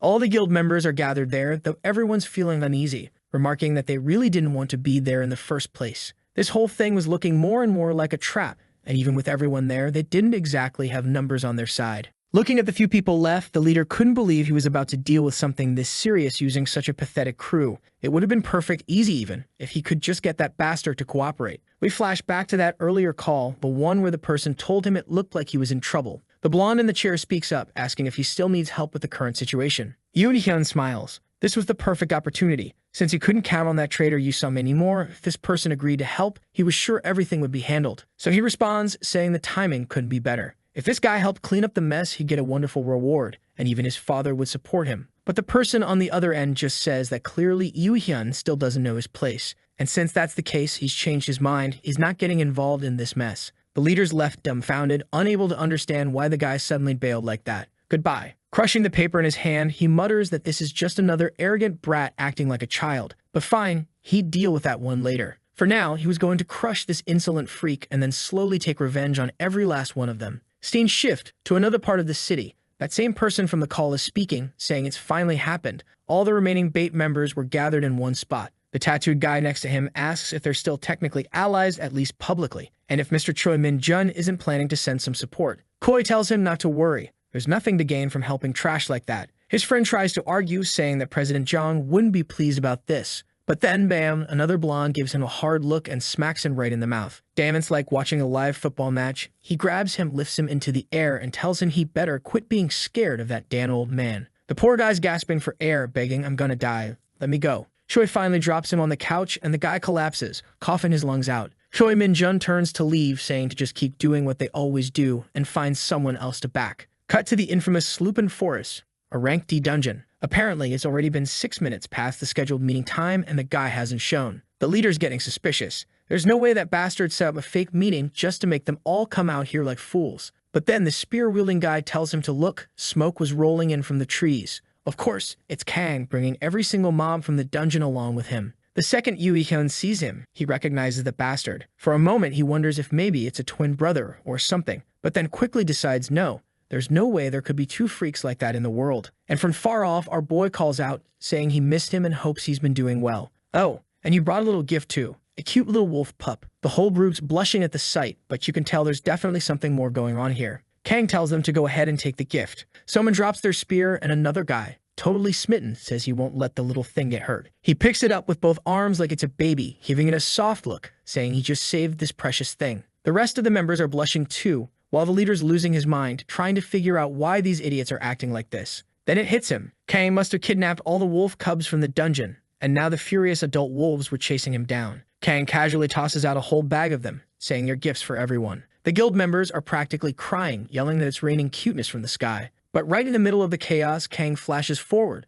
slicing through the air with his sword. The wolves leap. The leader immediately throws up a fire barrier. Total mayhem. And Yoo Hyun knows. This is bad. Just dealing with the Darufans alone is hard enough, and now, with Kang slaughtering the players in the middle of it all, there's no way. His only option now is to escape. So he gives the order, everyone, retreat. The very second everyone starts running for the portal, they're shouting that they never want anything to do with this guild ever again. But then, Yoo-sung appears right in front of them, cheerfully greeting the crowd. They freeze for a moment, then he jumps right into the middle of them and smashes someone across the head. Yep, chaos breaks out in the forest. Now Yoo-sung's having the time of his life. From a distance, Yoo Hyun spots him and instantly understands why that other lunatic is there. Did he betray him? Nothing was going according to plan anymore, but he still thought there might be a way out. Or maybe he's just desperately looking for one, glancing around in all directions, trying to find a solution. The problem is, these wolves are a nightmare. They go invisible when they attack. But no matter where he looks, there's nothing. No escape. No plan. No option. With no other choice left, it's time to use his final trump card. His hand begins to light up with flame while our boy is over there stabbing people in the mouth. No joke, that's exactly what he's doing. Muttering that these cursed roaches just don't stop coming. That's when Yoo Hyun screams out his name. And suddenly, he comes flying in like a human torch, yelling that he's going to wipe them both out right here and now. The skill he's using cranks up his power, but sets his own body on fire in the process. It seriously hurts. Kang blocks the attack, then a massive explosion erupts. Burned and smoking, Yoo Hyun gasps that it might have been too much firepower. But still, anyone who takes that should be dead. Except, not always. Because Kang steps right out of the flames and grabs his head. The idiot can't understand how that's even possible. Kang tells him to stop being dramatic. His fire wasn't all that. At most, it was a bit hotter than a regular summer day. Then comes a brutal kick to the stomach. Yoo Hyun coughs up blood and gets flung backward, crashing into the side of a wolf. Kang tells him to sit tight and watch, because he's going to be the last member of the guild to die. After everything he did, there's no way he's getting an easy death. Yoo Hyun watches the slaughter unfold and starts laughing like a madman. He knows it now. Everything he built, destroyed by Kang Hyun. Our boy's gone completely off the rails, laughing up at the sky like a lunatic. 15 separate panels of him just cackling, the sound echoing through the forest. Evening falls. The forest floor is soaked with blood, littered with corpses and dropped items. And now it's his turn. He's still laughing when Yoo-sung walks up and comments on it. Kang asks if it's really a good idea to let him live. He seems to be enjoying some kind of wonderful dream. But Yoo Hyun is mentally preparing for the end. Until suddenly, he wonders who exactly is finished here. He changes his mind, says it's not ending like this. No way in hell he's going out like this. He's the illegitimate son of a father who spent his days eating pudding across the city. That's actually how he met his mother, through pudding. His brothers, cousins, everyone were more distant to him than complete strangers. Let's just say it now. If the author thinks we're gonna feel bad for this guy, he's dead wrong. Still, the pudding-loving father supported him, said that even though he was illegitimate, he had talent. But one day, everything changed. The tutorial began. Awakened ones started appearing, dungeons popped up everywhere. The rules of the world shifted. Now power decided how things worked. Yoo Hyun starts to deliver his speech, but Kang cuts him off by slicing his throat mid-monologue. He says the guy talks too much. Why do villains always have to go into these massive rants? Yu-sung chuckles and says he should have let him finish. It was just starting to get good. But Kang shrugs it off, says he's not in the mood, thanks him for the help and declares that this mess is over. It's time to go. Yu-sung, though, is still curious. He asks what it feels like finally getting the revenge he'd been planning all this time. Kang scratches his chin and says he's not really sure. So Yu-sung presses, does he feel empty now after killing so many people? And our boy answers without hesitation, hell no. He killed everyone who deserved to die. To him, it was just like when your ear's all blocked up and you stick a cotton swab in and pull out a huge chunk. The feeling's incredible, and at the same time, it's a satisfying kind of relief. Yu-sung just tells him it's obvious he's not right in the head. Kang blows on his finger and says they should go ahead and loot all the items from the bodies, split 50-50. But his buddy says he doesn't need the money. So Kang shrugs and says fine, he'll just keep it all for himself then. He's not obsessed with money. After all, he already makes more than enough from the dungeons. But he's realized something. Just money and strength alone aren't enough to keep getting stronger and protect the things that matter to him. If he really wants to secure his place in this world, he needs to form his own faction. As they exit the dungeon, the portal fades behind them. Yu-sung says now it's official. This is over. Kang starts to say he's thinking of founding a guild, but before he can even finish, Yu-sung already says he's joining. Kang tells him he would never invite someone as crazy as him. But Yu-sung replies that even if he doesn't, he's going to join anyway, because it sounds fun. Besides, his intuition tells him that Kang was absolutely going to invite him. Kang tells him to cut it out with that intuition crap and makes it clear he's not letting him in. The two of them walk off still bickering, playfully jabbing at each other. This lunatic Yu-sung, tongue antics aside, is actually a decent guy. Then the scene shifts to a corporate building where someone's shouting that this wasn't what they agreed on. It's the president of the Han Seok group yelling that Choi Min-jun was supposed to be in charge of watching over Yu Hyun. He's talking to Min-jun, who just gives him a blank stare and calmly says he's done everything he could. Too bad he doesn't know what the kid's life is like right now. The president snaps, telling him to stop playing dumb. It's been a week since anyone's had contact with his son, a guild member. It's obvious what happened. Choi Min-jun says he couldn't care less. It was already a miracle that he took that piece of trash and turned him into the leader of a halfway decent guild. If anything, he's done more than enough. The president's completely losing it, and suddenly commands everyone in the room to attack Min-jun. And yeah, they all rush him. But Min-jun just gives a little wink, and in a flash, his Tokyo ghoul-like power grabs everyone by the throat. He calmly stands up, walks straight to the president, and says their deal has already been made. He's holding up his end without any issue, so why is the president suddenly trying to change the plan? Then he warns if the president dares to order another attack like that, next time he won't let it slide. The guy's practically shaking now, apologizing in a panic. Min-jun accepts the apology, lets everyone drop to the floor, and walks out, saying it's good to know their agreement still stands. But there's one thing he's still curious about. Who exactly was it that killed Jung Yu-hyun? And just like that, the Bait Guild vanished from existence. But it was a huge organization with tons of members, so its sudden disappearance caused a wave of rumors. Online, everything turned into a mess. But little by little, the name Guild Bait faded away. Just one more among the many that had risen and fallen. Now we're in a cozy little Japanese-style house where our dynamic duo is chilling. They're saying they'll be fine here. No one's going to find them. That's because all the loot had already been sold off through some special connections,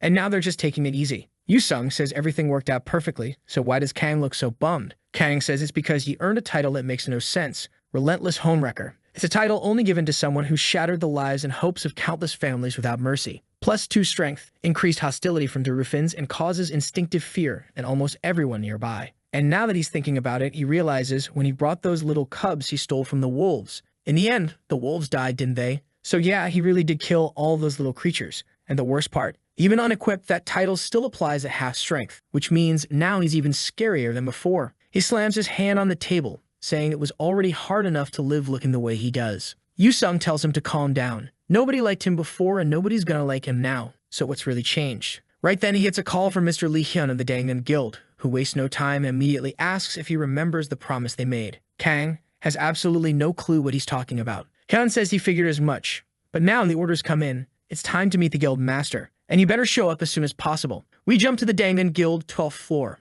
Kang asks if it's really okay, even if he brings along this weird thing with him. Lee Hyun says it's fine. The guild master agreed. Yu-sung tells him to stop calling him things seriously, and anyway, he already knows the guild master. They're pretty close. Kang raises an eyebrow. How close? Yu-sung says that one time at a party he saw her there. Kang's already figured it out. Just a bunch of rich kids from the same high society circle. No wonder they'd met. At the door now, Lee Hyun knocks. The boss lady tells him to come in. As Kang steps into the room and glances around, finally, we meet a girl drawn who isn't his sister. She introduces herself as Han San, the guild master of Dangan. Kang greets her, and she says she's heard a lot about him. Lee Hyun heads out, telling them to feel at ease. She offers him a seat, and he thanks her for the help they gave him. She replies that it's fine. It wasn't that difficult. Kang doesn't waste time. He says he doesn't like owing anyone, so what does she want? She asks if he wants to skip straight to business, and he answers that they're both busy people. Look at this guy now, a businessman, huh? She smiles awkwardly and says she was going to serve him tea first. But okay, fine. If that's how it is, she won't hold back. And of course, exactly what you'd expect. She offers him a spot in the Gangnam Guild. And exactly as expected, he rejects it instantly. She replies with a calm, "Ah, okay." Yu-sung jumps in to break the awkward silence, saying Kang answered a little too fast. He could have at least pretended to think about it. But Seiyan says it's fine. It's better to see that he declines sincerely. Still, Kang insists. He wants to repay her somehow. She can reach out anytime and he'll try to help however he can. She agrees it's always good to have someone that's strong owe you a favor. If they ever need anything, they'll be in touch. But Kang finds that hard to believe. A top-tier guild like theirs needing something from him. That's when she asks how long he thinks this current peace will last. He gets it right away. Ever since dungeons started appearing, crime has only been getting worse. And if she's calling this chaotic situation peace, then it means she knows about the 8th stage. He says he doesn't know the full picture either, but worrying won't fix anything. The only thing he can do is keep getting stronger. Besides, that dimension is going to take 5 years, right? But she corrects him. He's wrong. In just 3 years, most countries will already be struggling to survive. He asks how she could possibly know something like that. She says she can't give details, but then immediately gives the details. They have an awakened who can communicate with an entity that knows what's coming. I mean, if that's not giving details, okay then. Kang figures this entity is probably the administrator or something similar. She then asks if he hasn't noticed how dungeon difficulty keeps increasing, while the Awakened aren't growing fast enough to keep up. But Kang obviously hasn't noticed, because, well, he's always solo, and he always wins. Yu-sung explains that Awakened get stronger the more danger they face. That's why using guns doesn't help at all. On the other hand, hunting with beasts or using a bow and arrows strangely grants experience. The guild leader says that much is already clear. The only people who actually have a chance at saving the world are the truly awakened and fearless ones. And in a world like this, the crazy boy right there, he's a hero. But he tells her to think again. He's not a good person and definitely not some kind of hero. He's the guy who went out and wiped the entire bait guild. She, being totally unfazed, says she doesn't care about that bunch of garbage. People like that didn't help humanity survive in any way. So obviously they didn't deserve protection or pity. She even adds that one decent guy like him is worth more than 100 trash like them. Not long after, Hyun walks into the room and tells her he's already put the 2 of them in the car. Then he wants to know what she thought when she saw him in person. She smirks and says he definitely exceeded her expectations. He asks if she really means that, and she says yes. For a moment, when she mentioned the administrator, she could see it in his eyes. She's sure he also graduated from the tutorial. Yeah, well, that's not exactly a secret at this point. The guy literally wiped out an entire guild. Now we jump to a city where the main gate is locked down tight. The difference between a rank E and a rank D dungeon might just be 1 letter. But in reality, the strength of the monsters inside is massively different. Not to mention another big issue, the sheer variety and number of creatures that can show up. Right now, our guy's walking through that chaos mowing down monsters left and right. Honestly, it's kind of a pain having to deal with so many different enemies. In a normal D-rank orc dungeon, it's simple. There's an orc, a warrior orc, and a giant warrior orc. But what's standing in front of him now is some weird chimera orc. It looks all messed up with goblin features on an orc's body, like the proportions are completely wrong. The head even kinda looks like a goblin's, but it's not hitting right at all. He jokingly invites the monster to join his guild. Obviously, the creature just raises its hammer and slams it into the ground. Kang dodges and says if the guy didn't want to join, he could have just said so. Mid-air, though, the monster fires off a spit attack. Kang forms a spell in his hand, scatters the attack, and lands behind it. The spit, of course, was acidic. He notices that not only does the thing have heavy armor, but it's also way heavier than it looks. Still, that's fine. He's a natural strategist, someone who can come up with complicated plans in seconds. In today's brilliant strategy, steal the monster's hammer and beat it with its own weapon. Meanwhile, in another part of the dungeon, a group of people are talking about all the monster howls they're hearing. One of them guesses it's probably someone out hunting. The other says to focus on what's in front of them. They're all surrounding a girl. Seems like the perfect setup for a rescue scene by our protagonist. Classic Chad move. Too bad he's completely unhinged, she's probably gonna be terrified. Then they hear a weird dragging noise echoing through the dungeon. Of course it's Kang, hauling the boss's giant weapon behind him. Everyone turns around and he says he's picking up a strange scent. Smells like the kind of criminals who enjoy being killed. The group hasn't realized what's happening yet. They're still trying to figure out who the hell this lunatic is. But he lifts the hammer and just pulling it up makes it smash into the ceiling. The group flinches and tries to brace themselves, watching him totally unsure of what's about to happen. Who is this psycho who doesn't even know how to use a weapon properly? Then, while the hammer's still lodged up there, he yanks it down, dragging stone and debris with it. and slams it straight into the middle of them. Kang dusts off his hands. He says it's a shame, but that thing probably wouldn't have been worth keeping as a main weapon anyway. He decides to stash it in his inventory while still staring down the rest of the group. One of the guys says he doesn't know what that kid's doing here, but clearly he doesn't understand the situation. He leaps forward to attack, saying putting away your weapon right in front of everyone was insane. But Kang just smacks him on the head without a care. The guy's face turns purple and he drops unconscious.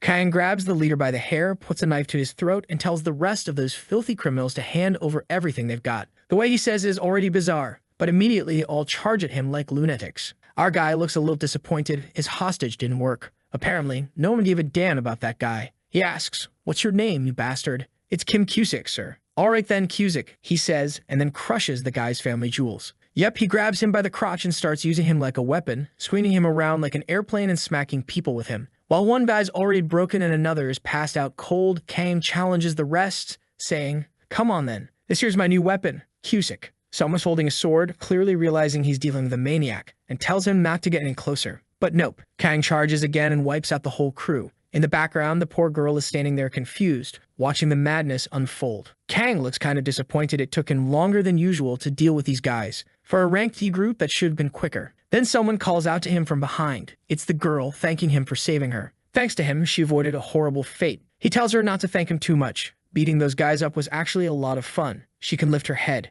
She stands up straight, looking stunning, and introduces herself as Shin Sung-ah. Then she asks for his name. He turns red instantly. You can tell his weakness is clearly women, and says she doesn't have to be so formal, but his name's Kang Hyun. She places a hand over her chest and asks how she can become as strong as him. He looks a little unsure of how to answer. And strangely enough, this is when the story says the two biggest troublemakers in all of Korea first joined forces. Now it's unclear if she's already insane or if she'll end up that way. Of course, Kang tells her that to get strong, she's got to try really hard. That's the secret. She asks if he means hard work, and he says, not exactly. She has to be willing to die for what she wants, literally. The poor girl is clearly confused. He realizes she doesn't fully get the point. That method of leveling up by nearly dying only works for him, since he's immortal. He's already thinking that on his way back he better watch out, or he'll end up running into more people like those guys. But just as he's about to leave, he turns back and asks if she'll be able to get out on her own. She says no. He finds that odd. Normally, someone would have asked for help, but she just stood there quietly. So he tells her that while he'd like to help, he can't leave yet. He still needs to finish the dungeon. She says that's fine and asks if she can tag along. Kang, confused, tells her not to take that willing to die stuff so seriously. She should forget it and focus on getting out. But she insists it's not because of that. She knows her place. She promises to follow quietly like a ghost, won't take any mana stones, and swears not to cause any trouble. He warns her it'll be really dangerous. She says she can take care of herself. All right then, you can follow Missy. Let's go. Now he's wiping his blade after finishing off another group of monsters. She compliments him and says she'll collect the mana stones for him. She gets right to work, tearing through a monster and tossing the stones into his inventory. He starts to realize she's actually not bad. She really can handle herself. She seems to have some kind of stealth skill, because every time combat starts, her presence just vanishes. But every now and then, a perfect arrow flies by from nowhere. Even better, she's collecting mana stones, something he usually doesn't care about, but hey, in the end, it's some extra cash. He asks her what she wants to do, since he can feel a strong energy coming from nearby. Most likely the boss is just past the next room. She answers without hesitation. She's already made up her mind. She's following him to the end. But right then, screams pop up in front of both of them, saying that the dungeon core has been destroyed and the portal is now open. He's confused, wondering if someone else cleared it before him. But suddenly, he realizes that's not the case. He can still feel the boss's presence, which means it's actually way worse than someone clearing it. Yep, it's a dungeon break. And not just any dungeon break. This is the first D-rank 1 in all of Korea. Meanwhile, the news is going wild, reporting that 10 dungeons broke at the same time. Experts are already suspecting some kind of coordinated terrorist attack based on the data they're analyzing. A guy rushes down a hallway, bursts into a room, and calls for the president. That guy's name is Choi Dong-woo, and he says he's already prepared. The man who entered tells him that one of the dungeons that broke was D-rank. Choi immediately asks for the location, and when he hears it, his expression darkens. It's one of the worst possible ones. That's because it's the dungeon they've been struggling with for ages and no one's been able to clear it. The guy asks if there are any guilds nearby that could help, but the only one close enough, Hangyo, apparently went on vacation overseas. Koi tells him to gather 50 elite members.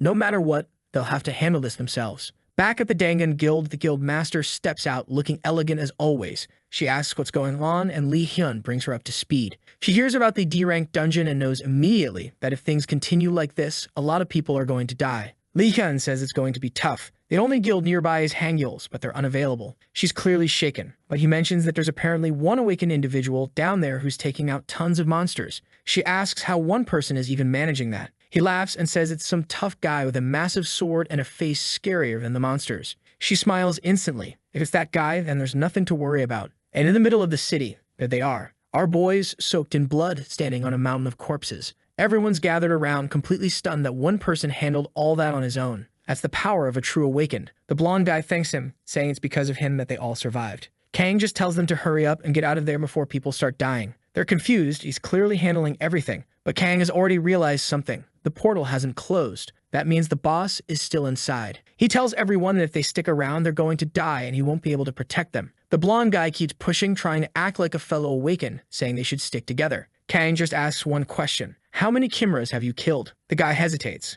which is all Kang needs to know. Clearly, he hasn't taken down even one. His presence is just going to get in the way. So Kang tells him to leave and go help civilians evacuate. The hunters standing around don't take it well. They think he's being arrogant. But after one look at him, bloodied and biting back rage, they realize maybe it's best to listen. Suddenly, everyone bolts, running for their lives. Except for her, she's still standing there, not sure what to do. But Kang trusts her. He turns and asks if she can handle it or not. He's counting on her to cover him, so she better find a good place to hide. She's clearly surprised that he trusts her, just like we are, and quickly says yes. Then the gate starts cracking. A massive, armored foot stomps out, and here they come. Creatures with tiger heads, chimera monstrosities standing right in front of him. These were supposed to be the 4 heavenly kings, but only 3 showed up. Each one of them is as strong as that ogre Kang struggled so hard to beat on his own. And the worst part, the boss hasn't even arrived yet, and now he's coming. No, it's not Ains, but it sure looks like him. It's a towering skeleton draped in robes. The creature speaks, commenting that the monsters in this place are just as bizarre as its architecture. It looks at our boy, calls out to the human, and asks if he really intends to put an end to all of this on his own.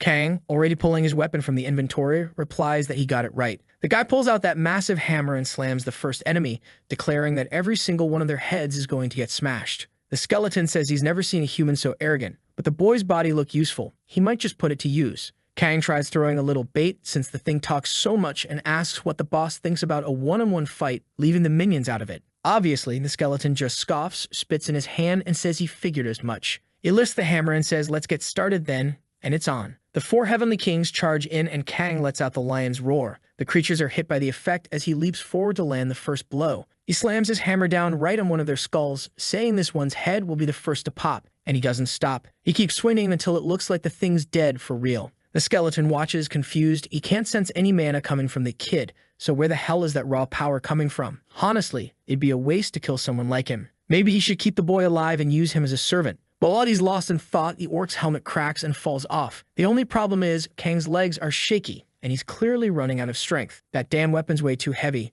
The skeleton stretches out his hand and activates a mind control spell. The attack seems to take effect. Green flashes light up in Kang's pupils. Right away, the boss thinks it worked, and now the human is under his control. He welcomes his new servant and tells him to kneel and swear loyalty. Kang pretends to obey, then flips him off right in the face, telling him to screw off. Obviously, that mental resistance ring of his blocked the whole thing. The skeleton realizes an item is protecting him and says it's a shame. He really wanted the boy in one piece. Right at that moment, the tiger charges at him and Kang activates Antreus' skill. His whole body turns to stone, he gets slammed hard and crashes into the pillar behind him. 2 monsters close in, but suddenly, an arrow lands square in one of their heads. The skeleton realizes the boy has backup, but seeing his tigers still intact, he figures it's nothing to worry about. Kang, though, just laughs and praises Shin Suna, telling her her timing was perfect. That 1 second she gave him was just what he needed to get back up and charge the tiger. And he's got just the thing for this. He aims straight at the arrow sticking out. The hammer hits it dead on, driving it right into the tiger's brain. The thing collapses.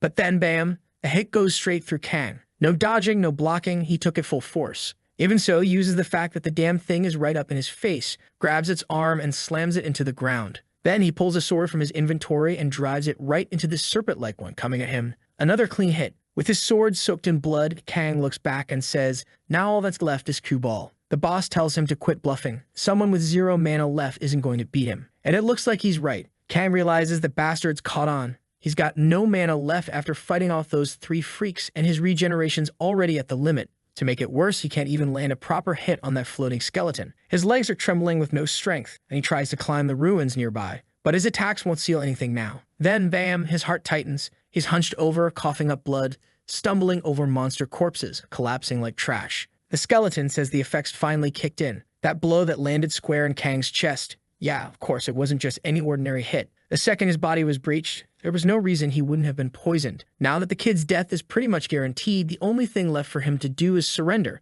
become a slave, and receive the antidote. But Kang tells him to screw off again and says he's going to turn that ugly skull of his into a 3D puzzle. He focuses hard, using what little power he has left and just a bit of mana to try to purge the poison. His last resort is the ability from the Bilging's sword, Berserk. It boosts his resistance by 1.5 times. The downside is that it makes his decision-making dumb as hell, and it comes with some brutal side effects afterward. Even so, he shouts for that bastard to come at him, saying they'll both head to the afterlife together. But just then, a voice says he's done enough. Kane turns his head and sees someone arriving. Choi Dong-woo, president of the Hunter Association, and judging by his entrance, he's no pushover. He says the kid's got talent, but from here on, he'll handle things. Kang looks surprised. This guy, he's a tutorial graduate, right? Cleared it first try without even dying once. The man tells him to rest. It looks like he's seriously injured. Kang tries to say he can still fight, but right then, the pain hits hard and he drops to his knees. He's frustrated. He was this close to finishing the fight, but of course that bastard had to show up right after he triggered the skill. And with that, boom, he passes out. Now he's waking up in an actual hospital. His sister's sitting next to him, giving him a sharp glare, and right away she asks, where's the like on this video that helps Mamoru make more juicy content for his viewers?